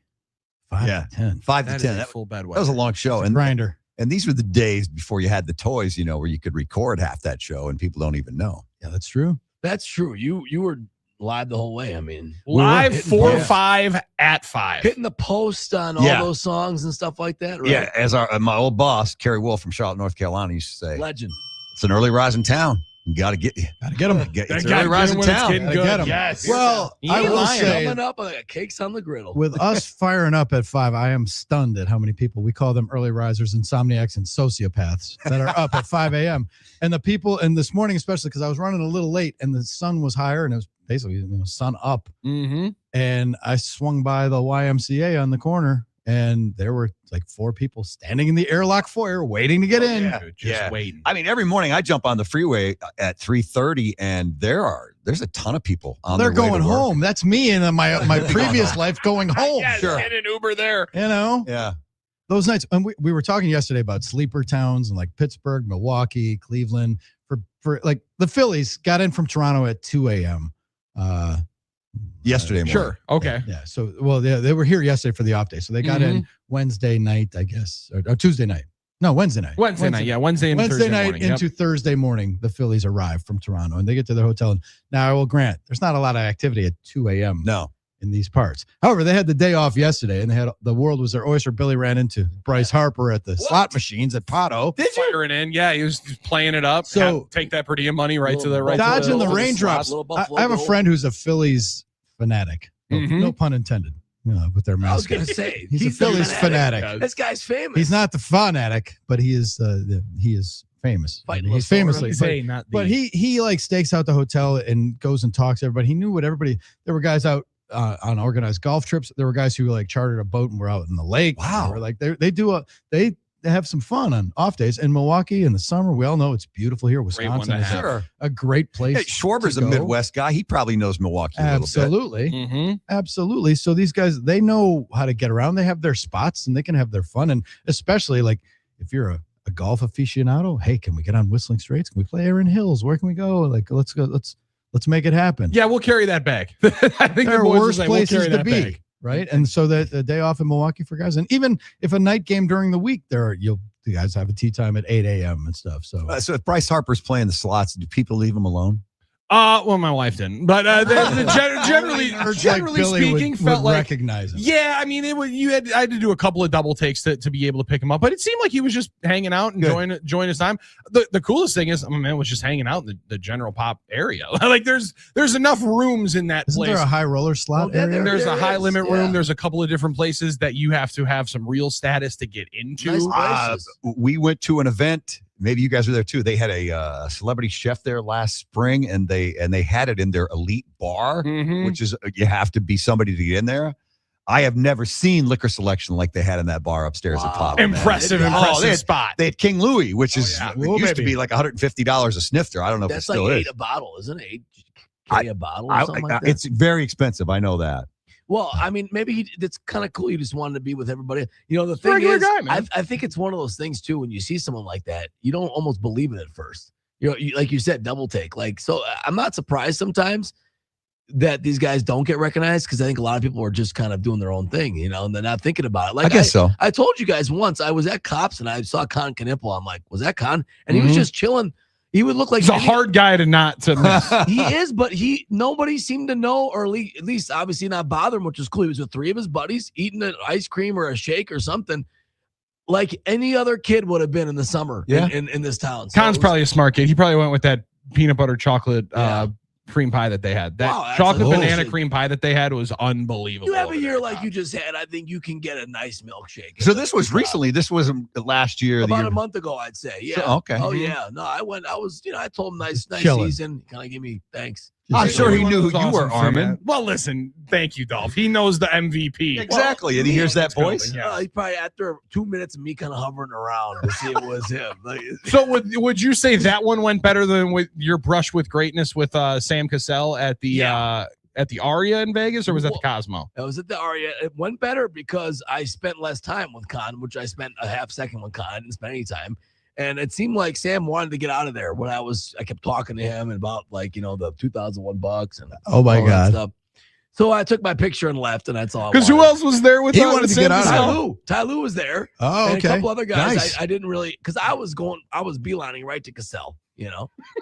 I My tried to. brother-in-law recognized Ty Lue, and I was like, "Wait, he's with Sam." That's Ty Lue. All right, so that was the deal there. I So. try to avoid meeting my sports heroes because I don't want to be disappointed if they're total. Some Yeah. people say, a lot of people say that. It's very true. You gotta. Sometimes they say that, and it's like I've met almost everybody in the E Street Band. Never met Bruce. Mm-hmm. What am I gonna say? Like, I don't even want Yeah. to. Like, Well- I'm not worried about him being a douche. I'm worried about me being a douche. Being an and idiot. being Yeah, a guy that's heard everything. Or then when you get people like that, there are people who try to say something off the wall to show that they're not that douche, but they're douchey that way. So Yep, it's like that's you gotta. true. It's, That's know, If Big you met handshake Springsteen though outside of our town, and if you brought up Milwaukee, he would probably appreciate that because there's a special bond there, right? that's that true. goes way Yeah, back. it goes to the way back beginning. to the Are You Loose show. Yeah. Are you loose? Are you loose? Is it true? He still says that every show when he comes here. Milwaukee he does. Yeah. Are you loose, Milwaukee? since 1974?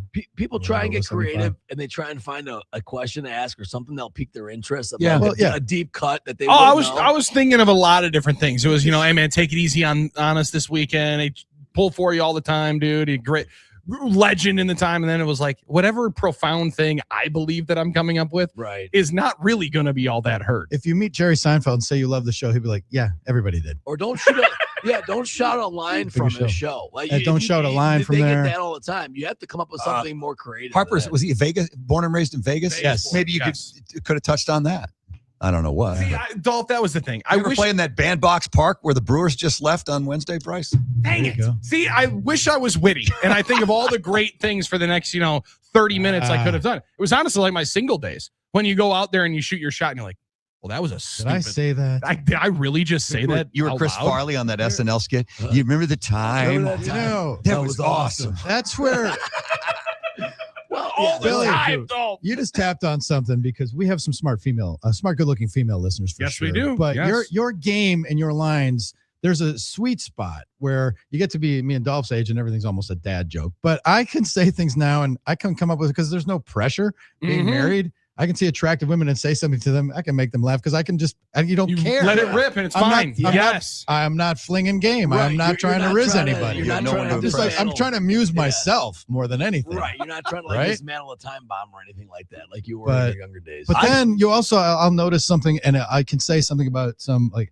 oh man, your nails look. How long did that manicure take? It looks great. Good job. And I'll just walk away, and they're like, oh my god, That was the awesome. nicest thing anyone's Like, ever said. And it wasn't creepy. Good weird. idea. I've talked to women like casually that say, why can't young guys be like you old guys? Because we don't care. Yes, We don't exactly. care. They haven't struck out as many times. Exactly. Gotta get into the box. Because Yes. the nature of being young means you care more about it, and the nature Exactly. of us, it doesn't work that way. It's a Don't catch-22. care.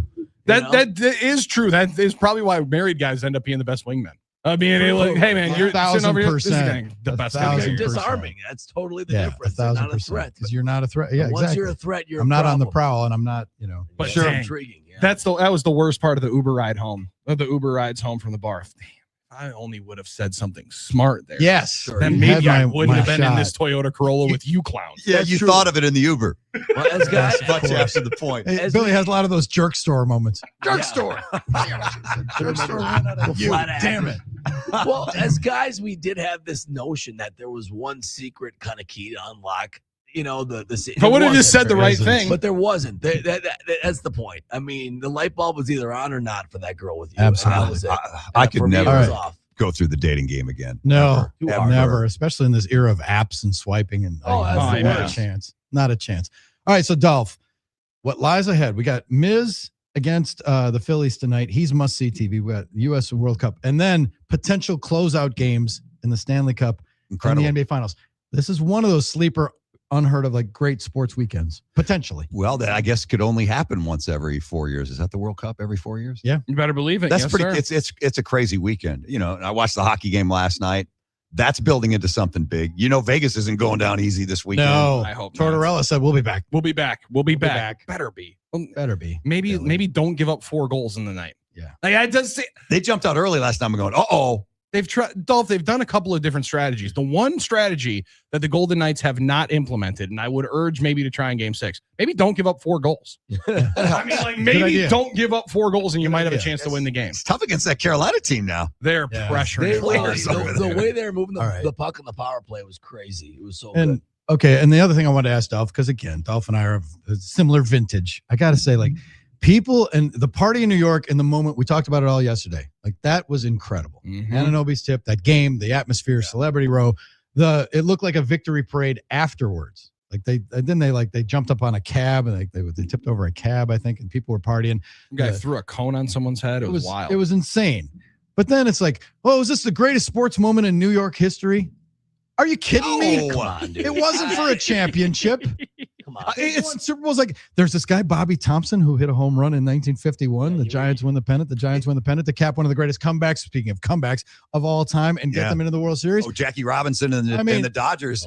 Them bums from Brooklyn beating the Yankees. Joe Namath. Broadway winning Joe. a Super Bowl. They've won upset. Super Bowls. They've won, I mean, the Rangers, Jackson? Reggie Jackson, Mr. 77. October. The Rangers winning in 94. Are you kidding me? Yeah. Like, that wasn't even for a championship. Certainly, this game will live in their memories forever and ever, being down 29. But no, greatest sports moments in New York City history. Greatest sports moment. It's like, okay, One of the 10 or things happen before TikTok, people. Yeah, but none of them capping the largest comeback in finals history of the entire league. I mean, that's a. But it wasn't. But if they lose the next 2 games, no one's ever going to remember it. That's just it. So it has no. It had currency in the second. But if they don't win the title, it's a blip. It's gone. How about David Tyree? Helmet catch, and somehow the Giants go on to that play didn't matter if because the Plaxico Burress thing happened 5 plays later. So like if that one didn't win it, that one didn't score the points to those logics. I don't know where that one ends up. That game though, in general, there's been so many great moments in New York City history. Of course, and if you want to pull back and say Ali Frazier at the Garden's one of the greatest sporting events of ever. Okay, yeah. I mean, but. Again, I think there's also a different part of, you named off a lot of different teams, that there's also another team in the town. Well, yeah. Right? Like the Giants aren't even in town anymore. The Knicks are the only one that everybody in that city cheers for. So like there's also a different communal experience that gets brought in there. The Nets have some fans. They got 27 of them, I think. Yeah, and the Mets aren't really a New York City team either. They're out in Flushing. But how about the ball going through Buckner's legs? That's probably I was going to say right the 86 Mets. That's a pretty good game / moment. That also wasn't for a title. That wasn't for a title. Wasn't for a title, but that was a comeback. A lot of New Yorkers love it. I think. What about like? I think it's in the mix. I'm not saying it's not. How about Don Larson threw a perfect game in a World Series, which is kind of a big deal. That's a good one ever. Yeah, the only one ever. I mean, it's absurd, though. I mean, to say that that's the greatest sports moment in New York history, it's absurd. It wasn't for a championship. And there's a chance that it might be a blip that doesn't mean anything because they didn't win the damn game. Well, it's being said because it'd be tough to see if they don't win it. The interest level is just off the charts right now for the Knicks. It is. Not only in New York. They're having their moment because it's been since 1973. That's it. I mean, like, I get it. Like, there might be other ones there, but when you bring in the magnitude of it's the only team there, it's the one that everyone cares about, and it's been 53 years. And for the large part of, especially my lifetime, and this is where a lot more of the, maybe the rage baiter is part of it.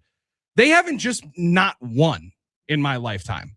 They've been one of the laughing stocks of the league for most of my life. They've been a disappointment. Right? I mean, like, they get Carmelo Anthony and they made the playoffs like twice. Yeah. Like they have been one of the most irrelevant teams in the sport, to where 4 years ago you went to a game every single night and they were chanting "sell the team" to James Dolan, and he was pissing off every alumni possible. Oh yeah. Now everyone can't wait to get back. Charles Oakley feud, all that stuff, and then you think what Jordan actually retired, stepped away from the game, and they still couldn't win when they had Ewing and those guys. The thing is, as abysmal as they've been, the games are still events because of the celebrities and because other teams come in and put their best foot forward, because it's the mecca of basketball. There's no place like it. They play in the mecca of basketball. So even when they were bad, it was still they still had buzz with the franchise and still pretty much sold out. Sure, but I mean, the buzz was watch somebody obliterate the Knicks. For a long time, they were the Washington Generals of the NBA. Or come and hope wear the LeBron Knicks jersey when the Cavs come and hope LeBron picks the Knicks. And who are the Knicks finally gonna sign that's gonna make them relevant? Every guy, Right. right? The smallest second round pick that they have in the 6'2" guy from Villanova. So in that sense, if they finish this off, which they probably will, then I think it becomes in that mix of greatest sports moments. To say it's number one, that's like, I mean, I think it's on par with the Rangers in '94, and then even better than that, probably. Armen, if they top 5, top 10, sure. If they win, are you going to go get a Knicks Tyler Kolek jersey? Nah, I'm not. I'm still not going to wear a Knicks jersey. It's cool that Kolek is on the Knicks. Just like it was cool that like all the other Marquette players were on different teams, but I'm not wearing another team's jersey. I'm just Steve Novak's kind of a Knicks legend, isn't he? With those fans out there. Yeah, he was on Celebrity Row. He was on the Rundown. Wow. Yep. He was on there. Sidney Sweeney wasn't. A lot of my buddies were getting the Wade Heat jerseys, and I just couldn't bring myself. Now that would have been the one to get. That would have been the one. But I just couldn't bring myself to not wear a non-Bucks jersey. I just couldn't do it. You never used to either. Dolph, it's going to be a great weekend. Okay, yes. Great weekend, sports and otherwise. Yeah, I'm off to watch the Miz pitch tonight. I'll with be the there. boys at American Family Field. Yeah, you'll be up there in the Miz the Riz. I'm not going to sit with the unwashed. Kidding me? Who are you, Bryce Harper? Hey, we like to hang out by the craft by the micro. So there you go. if That's the spot. Oh, I'll stroll by there. That's the right spot to be in. Absolutely. I like that level in the right field corner instead All of right. the kids level. Halftime is over. Halftime is over. Thanks, Dolph. You bet, boys. We'll be right back here in the Huddle, Fox Sports Radio, Wisconsin.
Back on the Huddle, Fox Sports Radio, Wisconsin, 920 Milwaukee, 1070 Madison.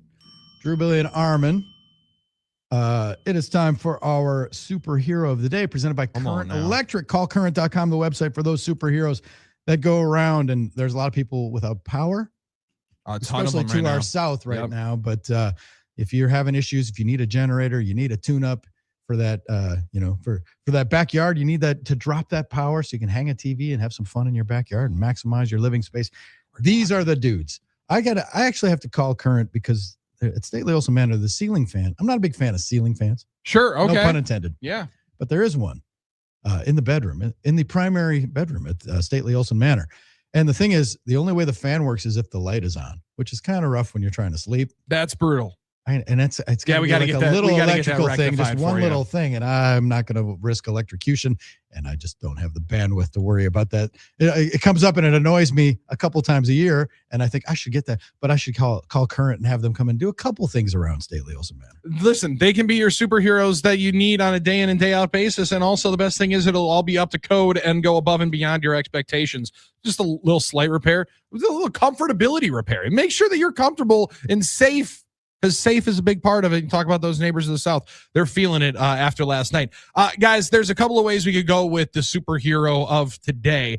Yesterday, obviously, the big one, or a couple of days ago, we ended up giving it to Brandon Bussey. Jordan Stahl was an honorary man, definitely deserved it as well. Andrei Svechkov had 2 goals yesterday for Carolina as they win 4-2. Nothing great in baseball for a hero of the day. I'd be honest, though, today we need a hero as the Brewers take the mound once again. Any day that Jacob Mizrowski is pitching, he feels like a superhero running out of the first base dugout. Whoever your superhero is today, a hero might be a farmer. Let's go. Let's give the shout out again to the farmers. We talked a little bit about it yesterday, and hopefully we're able to build back up the blue barn in beautiful Dodgeville. We need that thing back up and rectified. The Culver's barn. The Culver's barn, the Thank You Farmers barn. We're always remembering and always honoring the farmers. So we got a lot of heroes here today. Absolutely, Billy. Well said. But how about we get an American hero today, Christian Pulisic? Yeah, we could use that. I think that's the hero we need. That's the hero we've been waiting for, and it's on his head. Maybe, hey, he scored that goal. He said all these people care about are goals. Yeah, people talk about goals all the time. I don't know. Well, no kidding, Christian. They're talking about goals in soccer for, but it would be nice if the USA could kind of burst on the scene here, start off this World Cup with a win. I don't hold my breath, but yeah, they're playing Paraguay. Let's get come on, Alex Freeman. Let's make something happen. Let's kind of make our mark here. I mean, we are hosting now, so let's make this happen. This one is gonna be fun tonight, I think. So let's get it going. Let's find an American hero here today, Weston McKennie. Come on now. I like that one. Yeah, that's a good pick to click. Is that a good pick to click? I think getting him one, maybe get Pulisic a goal, and Pulisic, I always say it wrong. And Miz the Riz tonight. Okay, let's go. Miz the Riz. You like that? I'm trying to come up with that. Wow. All right, I like that. Miz the Riz. The Wizard of Oz was one that I heard Lane Grindle enjoying to say a couple of weeks ago. Hey, speaking of in the wild on Reddit, some people saw him and Kyle Harrison at the Park MGM. Nice to know he's going with the smoke free. I like that him and Harrison are hanging out. If they get the relationship together, like, we can be that 1-2 punch. Sal Frelick with a nice coffee at the Aria hanging out. I want them to be the generational guys to stay together, be that 1-2 punch. That'd be awesome. Well, guys that gamble together, stay together. Let's go. And hopefully win together. Yep. Hopefully win together. Hopefully win together. More of them. You're always winning, though, when you go to callcurrent.com. They're the real superheroes walking among us, Drew. No question. All right. 877-794-1973 if you'd like to interact with us on this lovely Friday in the good land. We're going to go get take a little water break, which is what they do during FIFA matches and World Cup matches. And we'll be back at it. You are in the Huddle, Fox Sports Radio, Wisconsin.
I'm Scott Dolphin. It's the Brewers and Phillies in the first of three at American Family Field tonight. Jacob Misiorowski on the mound for the Crew. He's 7-1 and hasn't given up more than one earned run in a game since April. The Phillies are red hot, meanwhile. They come to town having won 11 of their last 15 games under interim manager Don Mattingly. Meanwhile, the Brewers lead the National League Central by 4 games over the St. Louis Cardinals. The Packers wrapped up mandatory minicamp yesterday outside Lambeau Field. They will have one more round of OTAs next week, and then they break until training camp in July. It's the World Cup getting underway yesterday. There will be more opening ceremonies tonight in Los Angeles before the USA takes on Paraguay. The national team has played Paraguay 11 times since 1930 in World Cup action. The Hurricanes are 1 win away from their first Stanley Cup title since 2006. Carolina took down Vegas 4-2 last night in Game 5 in Raleigh. They now lead that series 3-2. Game 6 is Sunday in Las Vegas. The Huddle is next. I'm Scott Dolphin from Fox Sports Radio Wisconsin. Good morning, Wisconsin, and welcome to the Huddle. I'm all for someone huddling if you have something to say. It's time to wake up and talk about the teams you love. Everybody wake up! Everybody wake With the guys you love. It's just about getting the group together. I need you, you need me today. Let's keep touching each other. Let's make sure we feel each other. Let's make sure we smell each other's breath. Watch us on YouTube, Facebook, and X. You need 15 or 20 huddles to correlate with a number of cameras. Take the cameras off the field, and there'll be no huddles. Now gather around because it's time to huddle up. West left slot, 323 wide stick on one. Ready, Biller for blitz. If it looks like man coverage, I'll check. I'll go 200 hit. You got to cut and crack. Now cut and crack. Red right 18 Bob on one. Ready, cut him and crack. If you look at this play, what we're trying to get is a seal here and a seal here and try to run this play in the alley. We're going to tackle what we got to do. All right? That's all we're going to y'all do. Let's go out and kick some tail. All right? Hey, yo. 1, 2, 3. Keep doing what you're doing. Get our guys after and make the play. Be right all the way outside. Wide, left, fake, 396 bag, D hand, C puck. Is that long enough for you? I want you to be proud of your profession. It's a great profession. Go out there and play this ball game like I know you can play it. With Drew Olson, Mythical, legendary figure. Bill Schmid, Oh, my God. This man's been out all night. and Armen Sarian. Zip. Don't get scared now. Sanchez, we ready? Fox Sports Radio Wisconsin is on the air. Dominating a Friday in the good land. The Huddle. Fox Sports Radio Wisconsin, 920 Milwaukee, 1070 Madison. Everywhere on the iHeart app, streaming live, Facebook, X, and YouTube. Hunter Baumgardt's going to join us in about 25 minutes, give or take. I'm Drew Olson, joined by Billy Schmidt and Armen Sarian, my Huddle mates today as we prepare for a glorious weekend with good weather and good sports content. Monday should be a bountiful buffet with the Brewers playing the Phillies. Miz on the mound tonight. Must-see TV. Miz the Riz. And then we've got U.S. men's national team kicking off their World Cup this evening. And then against Paraguay, we have potential closeout games in the Stanley Cup and NBA Finals. So it's going to be a good weekend of content. Packers finished their minicamp yesterday. I didn't hear anything about paintball or archery or anything. Playing ball, Drew. Playing ball against serious business now. But holding them accountable. Billy and I, we sent a text because I'm dubious about the off-season program and organized marketing activities, and babysitting is what I think it is. Mm-hmm. But minicamp ended, and the veterans have been excused from the final OTAs. Yes. By Matt LaFleur. It's going to be all the rookies now. But the veterans have to check into virtual meetings just to make sure that they're But I like that. Make sure that they're up and awake. Sure they're So, we need you to check into breakfast. Want to know that you're there. You're up and at him. Yeah. Veterans will be back July 28th, but they're basically off now, and then the 29th. Now, similar things like where Shanahan and McVay both kind of dismissed the idea of we're done. We're going to be done here. Camp. We're done. We're going to be done here. We had such a rigorous OTAs, and then we had such good participation. And for Sean McVay, who I think it was yesterday, decided that they were going to be all done. You know what? I think the best work we did here today, Drew, in this last month was not on the field, but you guys did great work. All right. I think we did the best work we were possibly going to do. We acquired Myles Garrett. So at this point, why don't y'all fellas go home and enjoy it. And we're going to bask in the glow of having Myles Garrett, knowing that we get to fly 13 hours over there to Australia to start out the season. So LaFleur's quote, he previewed it before practice with the assembled media. Said, I feel like we've got a really solid foundation right now, but it doesn't matter unless you maximize these next 47 days prior to training camp. So the work they put in now will show itself in training camp. So the message is they've got to push it, man, in every aspect, mentally, physically, psychologically. Every aspect is going to impact their game. But I think we've got a really good group, guys that come in with the right mentality, the right attitude. We'll be checking in on them quite a bit this summer to make sure everybody's still moving the same direction. I like that. Regarding LaFleur, and personally, LaFleur did admit he would unplug a little bit in the next 47 days. Maybe go to the lake and go to the lake house, enjoy some time with the kids. But if you expect your players to stay into it, then we've got to do the same as coaches.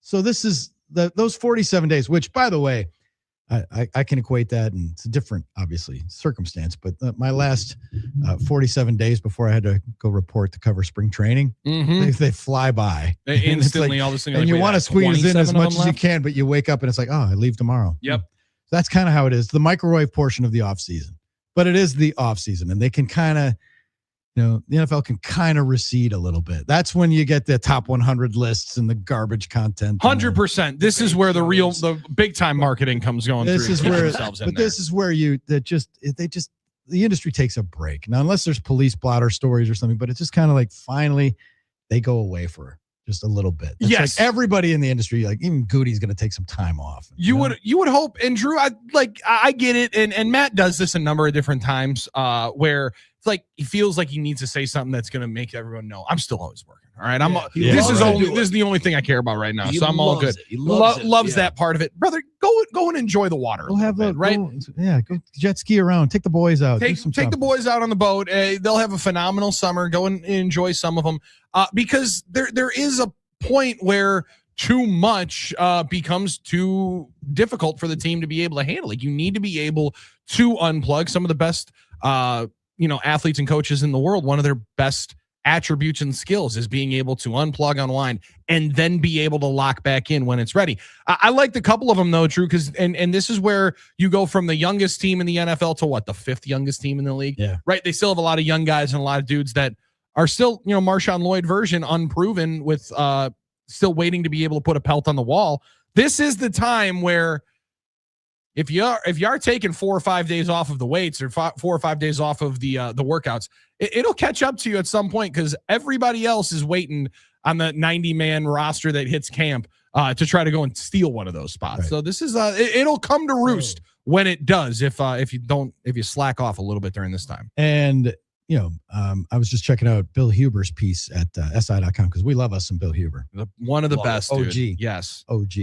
And he talked about how practice wrapped up with a series of 2-minute drills. First, it was starters versus starters, with Jordan Love leading the offense into position for a 35-yard field goal to win the drill. It was the first sort of big kick for rookie Trey Smack, the 6th-round pick, who had a horrible day at OTAs last week, but a strong response on Tuesday, and he missed the kick to the left. Oh, Trey! Emotional damage. Here's the thing.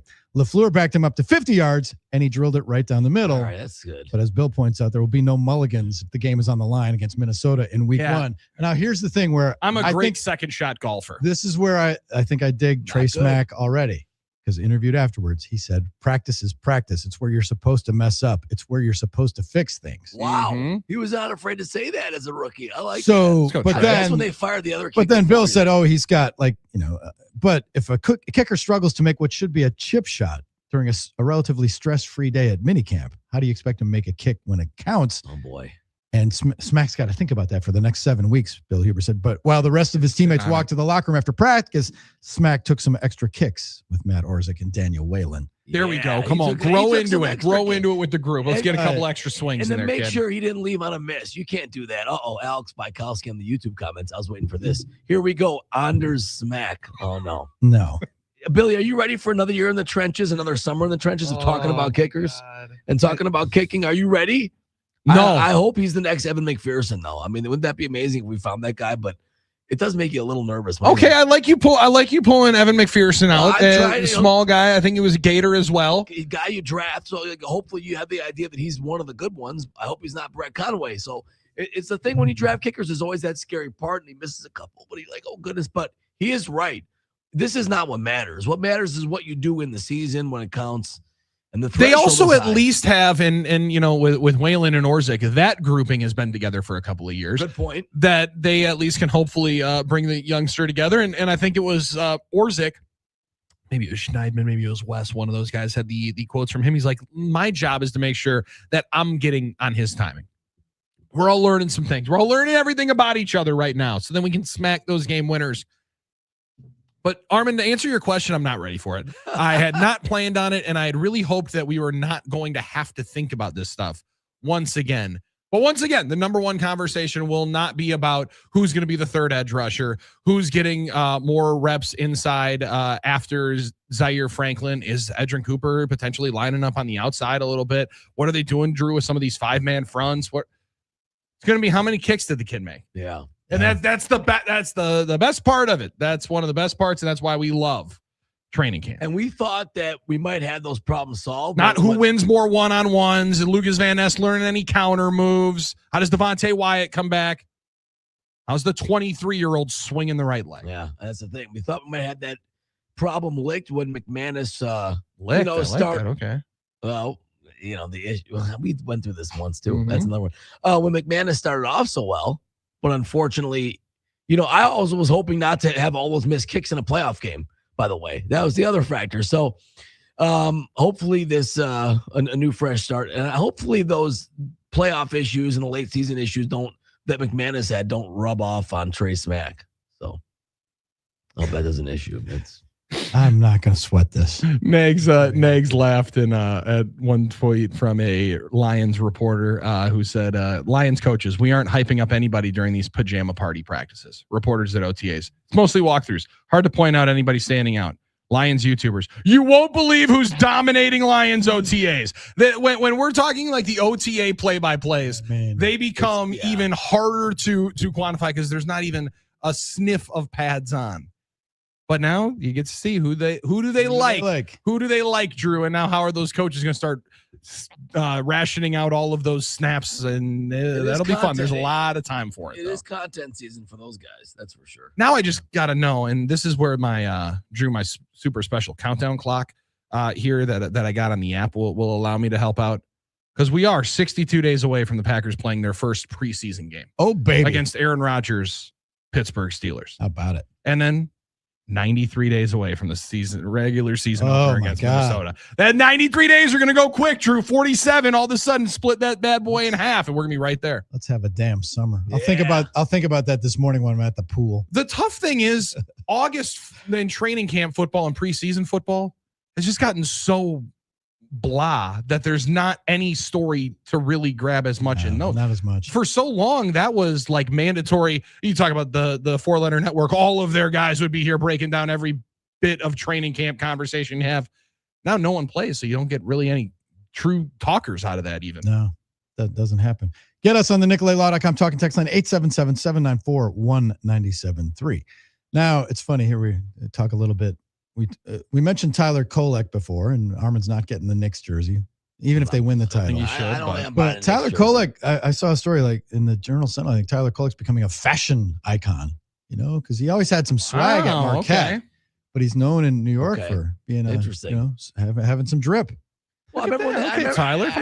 When Tyler started with this too, with the Heat, like all of a sudden he started wearing unique outfits. Oh yeah. And it's like, if you are not suited up all the time, you have that chance to show off some outfits. But, okay, it's kind of interesting. Kind of cool. Interesting. But baggy pants. All these kids are wearing baggy pants now. But that fashion thing pales compared to the accessory that was unveiled. Billy, the Seahawks got their Super Bowl rings. Oh, boy. Them things are beautiful. Oof. 50 circular diamonds and emeralds to build out the iconic Seahawks logo. 17 wins engraved on the inside to celebrate all of the victories throughout. 50 diamonds celebrating the 50-year anniversary. And Drew, the part of it that I don't know when we flip to, and I don't know if I actually won a Super Bowl ring or got one, that I possibly would break this little trinket out.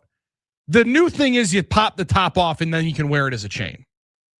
Yeah, that's the new last couple of years. Maybe I'm just dumb, or maybe I'm just a guy. I'd be more worried that I'd potentially break it trying to pop the thing off and then not be able to put it back on. Me too. Yeah, that's a good point. Like all the different things that I could possibly do to mess up. Not even that I think I would lose it because it's still so honking big that it's hard to lose. And at some point you're probably just find an air tag to be able to throw with that thing.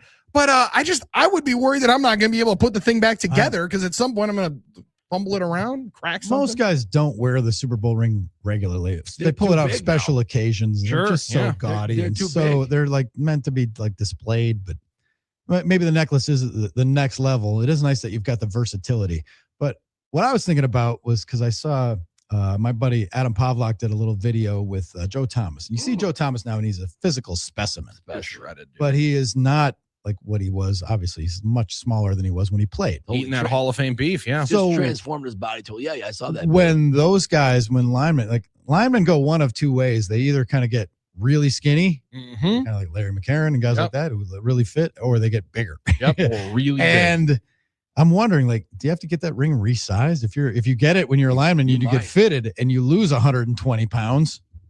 Yeah, that's not gonna be very functional at all for you anymore. No. Then it becomes like you can wear it as, you can pop the top and wear it as a necklace, or you can put it around your now waist. That's a good thought. I had not put in the thought of how are you going to frame it, because if you then are a 300 pounder, do you just get it fit to the pinky, planning on losing the weight? Then it'll move over to maybe the middle finger or the ring finger. That's what I was wondering. There's a lot of foresight that you have to have on that one. I was wondering about that.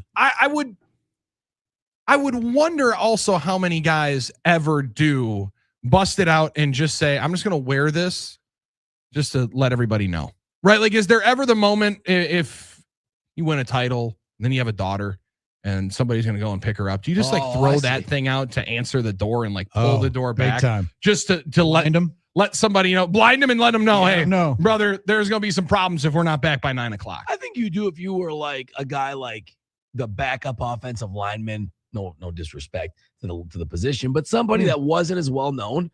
You want to remind them, I am somebody. Because, like, if Charles Woodson's answering the door, everybody knows he's somebody. Like, you know what I mean? So, like, Marshall Newhouse hung out with us at I think he's a Super great Bowl example. Radio Row. Yeah. A lot of people would almost forget that he was on Super Bowl 45's team because he wasn't active for any of those games. So you're saying Marshall Newhouse answers the door. Hey, yeah, I might have known that I played in the NFL, but I also got this bad boy here for a brass knuckle. Yeah, why not? I mean, he had it in his bag that day and graciously he busted it out. That was awesome. He let me look at it and hold it and put it on. That was super cool. And it was pretty casual too about it. He's like, "Oh yeah, it's right here. You want to look at it?" I mean, most of those guys are pretty loose with, like, hey, you want to try it on? Take a picture? sure. They're pretty cool. Because that's kind of part of the gig, right? Part of what you're doing is like, hey, yeah, I'm going to parade this thing around. I mean, Amon Shumpert was wearing his own jersey walking through the streets of New York, and on Get Up earlier in the morning, he brought his Cavs title ring out. He goes, yeah, pass it around. Everybody enjoy it. Take a picture with it. That's just wild. The first Jay Williams looks sad. First time I got to, he did look, because he's got one from Duke. But I think everyone else looked at it like, wow, this is cool NBA championship ring. And Jay Williams looked at it like, I should have been in with one of these. I should have had a longer career. I felt bad for him when I should have. I was a twinge of sadness I felt for him when that happened, because he would have been a great player. I remember the first time I saw a championship ring in person. Dad and I went down to Dallas for the Super Bowl 45 trip, and there was one of those Packer bars was having a party on the Saturday there, and sitting right there at almost like he's checking IDs. Dave Robinson. Oh, come wow. on now. The man. And he's just taking it on and on. He goes, youngster, put this bad boy on. And I'm sitting there. Love Dave. Fall down, holding that bad boy. One of the coolest things to ever go. Incredible. There had to have been 1,000 people that touched that Super Bowl ring that day, and he let every single person enjoy. That is that's a great human being. One of the best memories. Yeah, he's amazing. And that's the era when they had more normal size rings, not the gaudiness of what it is now. So. That's right. I got a couple of rings from the All-Star games from back in the day. The Brewers one and the Astros one, because I shared in the official scoring duties for those two All-Star games. Cool.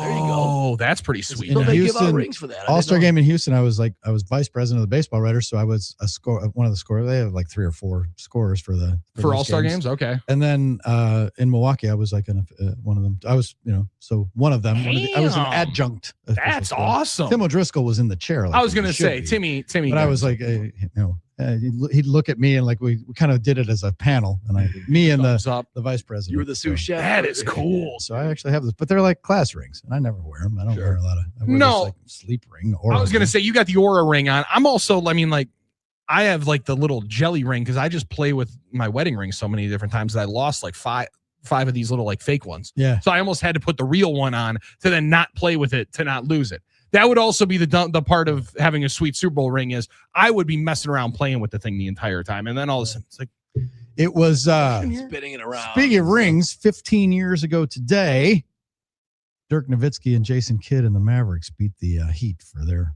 franchise's first NBA championship. You said 15 years ago? 15 That's years crazy. ago today. That is crazy. Dirk and Jay Kidd and Mark Cuban had Feels their like moment of yesterday. glory. Feels like yesterday I was breaking that thing down. I feel to myself. so old now. Yeah. Giddy up. Welcome to my world. Oh my God. The thing is, and that was an impressive one. That was Dirk's kind of crowning achievement, his magnum opus. And he was so First good. year of the Heatles. He was so good. And he was so good. And everyone talks about that being one of the more impressive titles because you had to beat the Heatles and the teams they went through to win. The fact that he didn't have a lot of support in terms of, he had Kidd, but he was kind of. We're talking about JJ Barea like that. Right. You're talking about Barea and Terry, who else was on that team? Because I was, the debate was going around, one of these summer debates. Would Jordan have been 0-6 in the finals without Pippen? Oh, jeez. That was the debate. And people were saying no Pip, no Chip.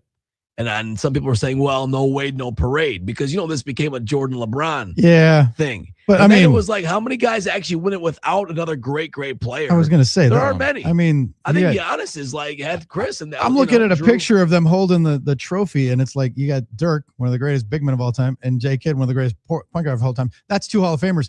I mean, at minimum, that's kind of what you need to win a title. That's but the they thing. had it. They had it in spades. That's the benchmark right there. Yeah. So, I mean, well, and one of the impressive ones. Go you ahead, say man. it there. You probably had, at the end of the day, you'll probably have had 3 Hall of Famers on that team with the Bucks. Yeah, you would think, right? Because, I mean, especially with the Olympic ones, it's going to be hard for Drew Holiday to not be. I think he's almost multiple titles. Chris or Brooke. I mean, and Chris, multiple-time All-Star, NBA champion, Olympian. That's good.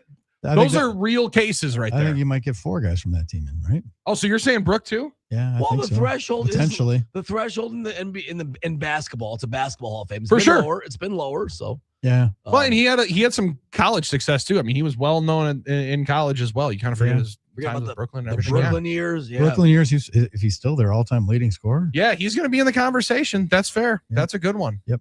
All right. When we come back, we're going to talk Brewers, Phillies, baseball in general with our pal Hunter Baumgardt. This portion of the program has been brought to you by Game Day Men's Health. Check them out online at GameDayMen'sHealth.com. I visit them on a weekly basis, and I just go in, sign up, find that clinic near you, sign up for the free no obligation consult. Go in and see if they can help change your life as they've done for thousands. GameDayMen'sHealth.com. Hunter is next. You're in the Huddle, Fox Sports Radio, Wisconsin.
Drew, Billy, and Armen huddled up on a Friday in the good land, getting ready for a great weekend.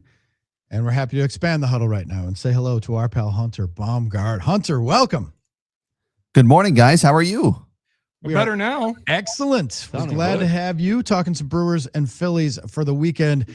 Isn't it funny that the Brewers took a day off yesterday? Much well-deserved, obviously. And you look back at their winning road trip, which ended on a bit of a sour note with those losses in Las Vegas. But Coors Field was not the park that we're making fun of on this two-city trip. It's the one in Vegas that you wonder, like, now we're getting the warm weather, roof open, humid temperatures around here, and I wonder what it's going to be like at AmFam Field. But just the fact that they got these two and checked the box and played at these two hitter-friendly parks is, I think, noteworthy. Yeah, absolutely. I think it was, I think when the Vegas ballpark is opened eventually, when the Major League Park is opened eventually, I think that is going to be compared a bit to Coors Field. It's going to be, not obviously the highest elevation, but some of the conditions and some of the hitter-friendly, like if you're going to compare Coors Field to any field in baseball, or if you're going to compare the Vegas field to any field of baseball, maybe it is Coors Field, because it's going to be a hitter-friendly environment. Not as much as what we just saw. The fences were a little shorter. There was no third deck, like all of that. Like it is not going to be as extreme, but it's still going to be at some sort of elevation there. And it's going to be more hitter-friendly than pitcher-friendly. I mean, you look at I was looking at the splits between the AAA, the batting averages for the AAA team that plays there at the park the Brewers just played in, the A's, the Aviators, I believe they are. Mm-hmm. And they're hitting like 317 at home and like 265 on the road. Like that, what we saw is what they experience in the minor leagues as well. So it wasn't a surprise. I think the surprising part was maybe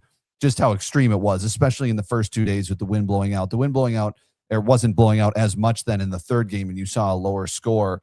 And that was, I think, and mixed in with the infield being like concrete, and then you had the ABS challenge system going down. That's what disappointed me about it. Is like, okay, if you're gonna have Major League Baseball games there, let's be prepared to have Major League Baseball games there. I mean, this isn't, let's just have some fun and have an exhibition game. These are games that are going to count towards the end of the year. So that's what I didn't love about it. It was entertaining, no doubt. Like I'm not saying it wasn't, but on the other hand, like if we're going to have Major League Baseball games there, let's make sure we're Major League ready when we go there. Can we also have the Major League umpire calling balls and strikes like on Monday night? I mean, that was bad. There's certain nights, and CB Buckner deserved an apology from everybody when my man stepped up to the box and delivered that performance on Monday night. But Hunter, I liked what you mentioned there, because I think it is going to be somewhat closer to Coors Field. Also with the the humidor, that thing closed up throughout, and also a ton of people in there. When the roof is closed at American Family Field and it's full like it was in the playoffs, that ball flies pretty well into the gaps. I wonder if, it'll be almost similar to that as well, because the roof's going to almost have to be closed all the time. And it is going to be one of the more frequented ballparks in the country. And there was at least the smattering of A's fans. It seemed like there were a ton of Brewers fans there as well. I wonder if it was the little taste for Las Vegas to get them in that they hoped it was. So it's not just like what Allegiant Stadium is, which is 70% visiting fans and 30% people that are cosplaying as Raiders fans, because that's going to be a tough deal for that Vegas team to be able to build into. For sure. And I don't disagree with the idea. I think it's great. Get a taste of what the A's are going to be like. Get a taste of what it's going to be like when they have a Major League team there. Bring a couple series in each year. Maybe do it again next year after you assess what just happened. I don't know if they're going to be eager to bring them back to the AAA next year, but I think it's a good idea overall. And hey, use this year to say, okay, what can we do better next year? Have the ABS challenge system ready, and maybe, like you said, the umpire on Monday night. The thing about umpires these days, and starting this year, you can't hide. Like you're going to know when you have a bad night because you had 16 challenges. Like you can't hide behind anything anymore, because the guys are going to be challenging left and right. And that's what happened on Monday night. So that's, and I think 11 of the 16 were successful. So over half of them. So it's like, you look at it and say, yeah, the umpire is going to know going home that night that, man, I kind of had a rough night.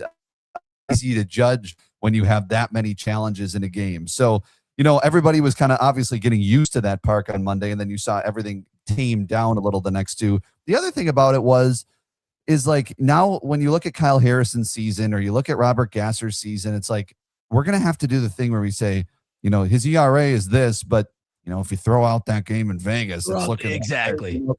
That's the tough part. Like, that's kind of the gimmicky part where I'm like, I don't know if Kyle Harrison gives up 8 runs over 2 1/3 his whole season, but he did that night. And so you're kind of have to throw that out when you look at the stats too. So there's some serious complaints about it, but it was entertaining overall. But that's something you kind of have to think about with those couple of pitchers. Yeah, that is definitely the asterisk. And a couple of the A's got their, first career homers and stuff like that. But it is interesting that what you talk about for the held accountable crowd, guys, right, Billy, that the umps are being quote unquote held accountable more because of this ABS. And because of that, I feel like we've complained less about refs, or at least we haven't had as many issues with umpires. I shouldn't say refs. Umpires is more accurate. And do you think they've become tighter at their jobs? Has this created the environment in which they've become better? Umps have had to tighten it up a little bit. I think that's an interesting thing that I've thought about, Hunter. I think they're learning the strike zone. Like, there's a specific strike zone now. It's not, you can't make it up anymore. Right. It's not CB Buckner's strike zone. It's not, whoever, Jim Wolf's strike zone. It's a strike zone that you have to be in, or else there's going to be challenges and you're going to be shown that you're wrong. So I think everybody's learning it, including the players. And I think it's going to make umpires more consistent. I think it's going to make umpires better. And so I think they're going through that learning process right now. I don't know if it's necessarily, I guess it is right and wrong now, because you have a clear line of what's right and wrong, and it was blurred before, as much as they would have, they might have said, oh, it's from, this spot, this many inches from your chest to your knees, or whatever it was. No, from everybody kind of made it up, and whatever was that guy's strike zone that night was the strike zone. So now you have a clear outlined zone where you call balls and strikes, and which I like, because that's how it should be. A strike is a strike and a ball is a ball. And so I think overall it's going to make them probably better in the long run. But right now I think they're still learning it, and might take them the whole season to learn it. The good news is I think they're going to even be better when it comes to August and September than they were in April and May and now, which is good for the postseason.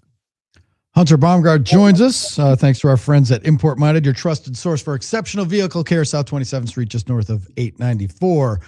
Hunter, we need an injury update. That is presented by Orthopedic Associates of Wisconsin, orthowisconsin.com, the website. I want to hear about Brandon Woodruff. He had some up downs and stuff, but it's starting to look like Quinn Priester is it's a wash this year to me, because now they're another step back, step away. I don't see him. He's running out of time to get ramped up and pitch meaningful innings for the Brewers. Maybe I'm just being pessimistic, but last year's phenom looks like we'll see you in 27. Yeah, it's not great. He was the Brewers announced yesterday he returned from his rehab assignment in Arizona to Milwaukee, but remains on the IL. And whenever you hear that a guy returns from a rehab assignment but remains on the IL, usually it's not great news. We'll hear from Pat Murphy this afternoon and see what he has to say. So that's kind of a wait and see. We don't know exactly. I mean, he had pitched a couple times down there in Arizona. Remember, he had transferred his rehab assignment from Nashville to Arizona so they could control his kind of pitch count a little bit. Okay, we want you to, because you can, in Arizona, you can go into a game and come out and then go back in, so they can control a little more of how long how long an outing goes. Brandon Woodruff was the same as well, where they put him they sent him to Arizona so that he could do that. He went 3 2/3 a few nights ago. Not the greatest results, but for him, it's a lot of what it is. How's he going to feel over the next few days after that outing? I think we'll know a lot this weekend. The latest report from Pat Murphy on Wednesday night from Adam McKelvey was Brandon Woodruff is set to rejoin Milwaukee this weekend, and then nothing's set in stone, but could be a candidate to start against the Guardians next week. So that would be good. I have a feeling they'll do what they did when he was tentatively penciled in to start against the Cardinals on that series finale in late May, where he probably throws a bullpen over the next few days. And if that goes well,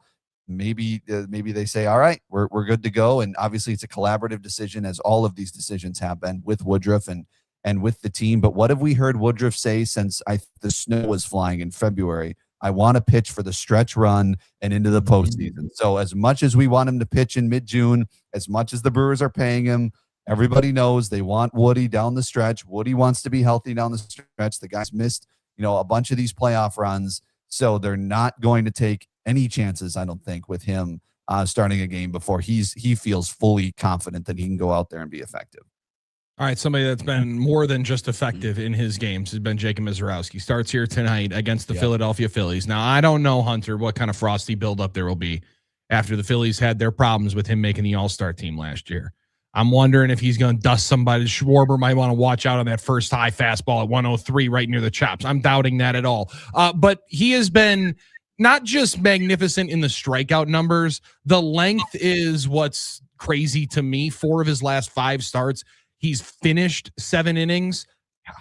I'm not going to ask you, like, how can he be better tonight than he has been before? But is this like when everybody goes to the ballpark, they're minus 251 at the Potawatomi Sportsbook. That's a ridiculous number on a money line for a team going up against Phillies lineup that's as good and lauded as it is.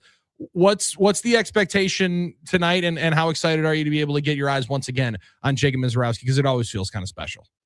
Yeah, part of that is I think they're facing Andrew Painter as well, who has like an over 6 ERA. He's a rookie, so the man's not been good. No, the numbers are not rather unforgiving. Yeah, so I think that plays into that number probably a little bit, and then the Brewers have their ace going.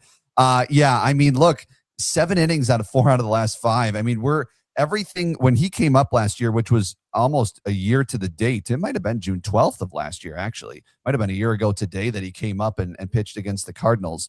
Right around this time. So when you think about that and you think about, okay, we saw him do what he did last year, and then we think about it and say, okay, we saw what we know how fast he can throw and the strikeouts that we saw last year and facing the Dodgers and all that in his first month. We all thought, okay, can he be efficient and can he limit the walks? And since he's done that this year, that's put him to another level, and it's made him efficient, and it's put him, it's allowed him to go 7 innings in 4 of his last 5 starts, and to get through those and to go back there and shake off Murph and have the swagger to shake off Murph like he did in Colorado, which was awesome. Like he has kind of everything going now. He's got the efficiency. He's obviously got the velocity. He's got the strikeouts. He's got the swagger. He's got the confidence. I mean, that's 5 things right there that you have as a major league starting pitcher. You're probably going to have success more often than not. And he's bringing his 1.50 ERA into that start tonight. So look, for me, it's like anytime this guy pitches, it's special. And I want to see every single pitch that he throws because it's just different than any other pitcher. Like it was like Corbin Burns is the last guy to kind of be comparable to this and his runs that he had.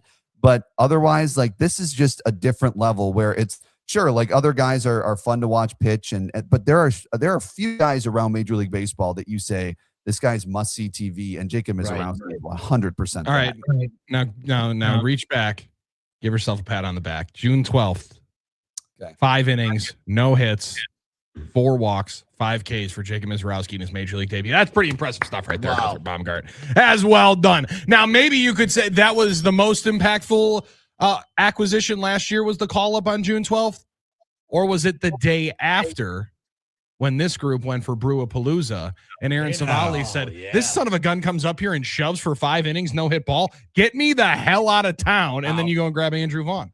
That's a heck of a back-to-back days of acquisitions there in June that they grabbed last year. Oh yeah. Wow. That is back-to-back. That's interesting. I didn't remember the date on Andrew Vaughn there. That's good.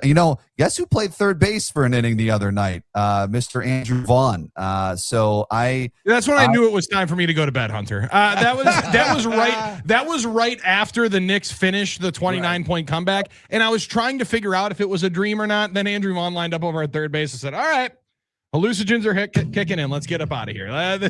Too many sleep aids to be able to help me here. Let's get up out of here."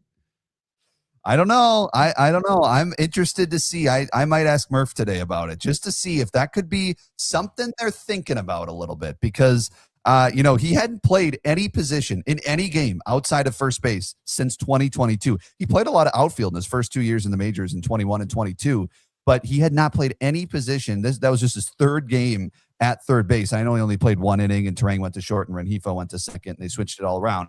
But you think of how that offense could be if you put Vaughn at third base and top to bottom. That's your best offensive lineup with him at third base.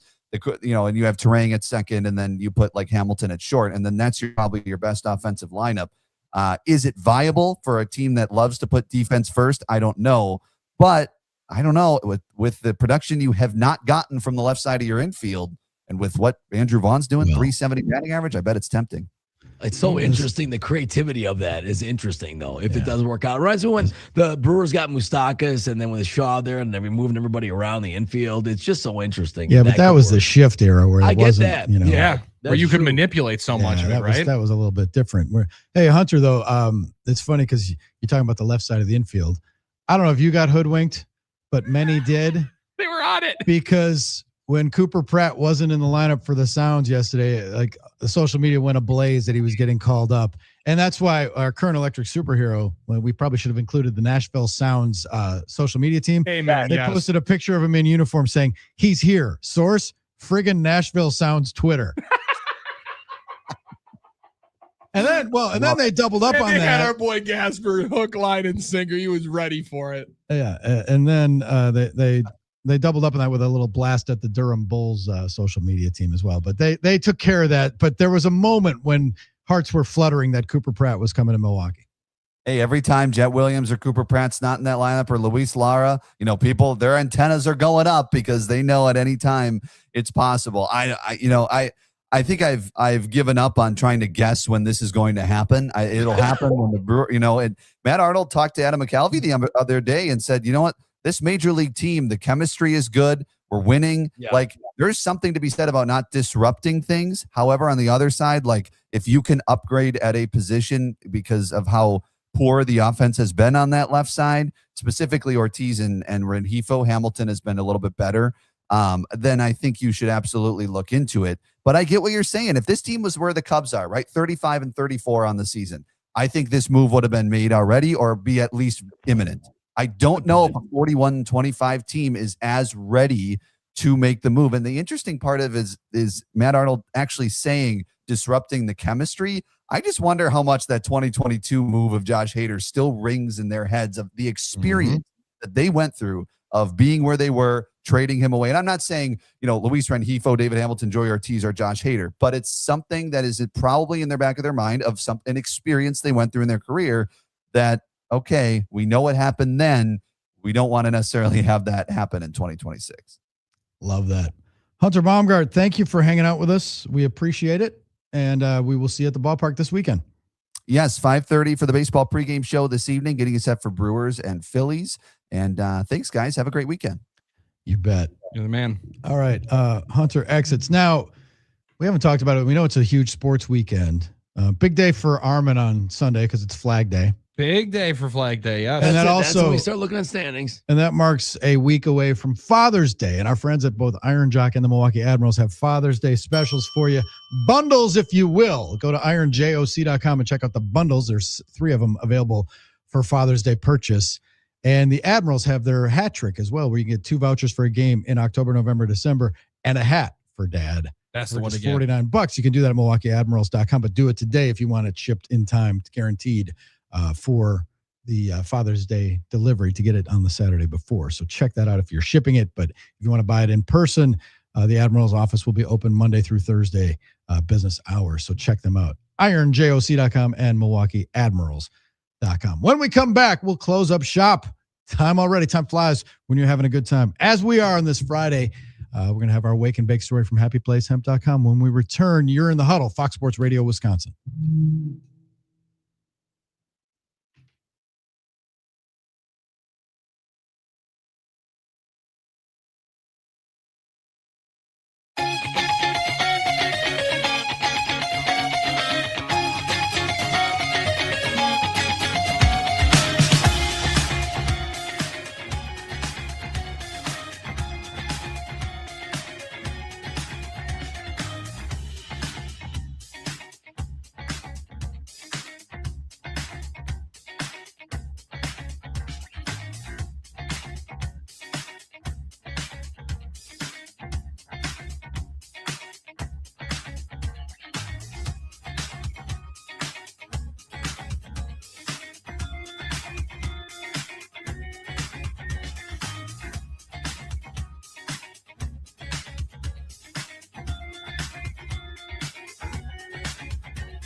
If you go to happyplacehemp.com and fill your cart and use the code HUDDLE, you'll get 25% off and free shipping every time you go, no matter how many times. You can stock up, restock, stock again. But go check out the products. Rob and Chris make spectacular products. Today's Wake and Bake story is that we forgot to give away a second pair of Summerfest tickets and Russell Dickerson wristbands for up front in the VIP section up front at the BMO Pavilion. That show is coming up on June 27th, and it's going to be a banger. So let's do that now, and we'll blame ourselves for being waking and baking. HappyPlaceHemp.com. Use the code HUDDLE for 25% off. And caller number, let's say 11 right now, will be our winner for the Russell Dickerson, Hunter's favorite artist, but the Brewers play the Cubs that night, playing on a Saturday night at Summerfest. Now, that is weekend number 2 of Summerfest, correct? That's correct. The 3-weekend run. 1 week from today, we will be pushing through one of maybe our tougher shows, Drew. That's very likely. 1 week from today, we will be right at the end of what will be one of the tougher shows. 3 of the toughest shows around. Well, 2 of the toughest shows around, because we will not be here on July 3rd, which is the last Friday of Summerfest.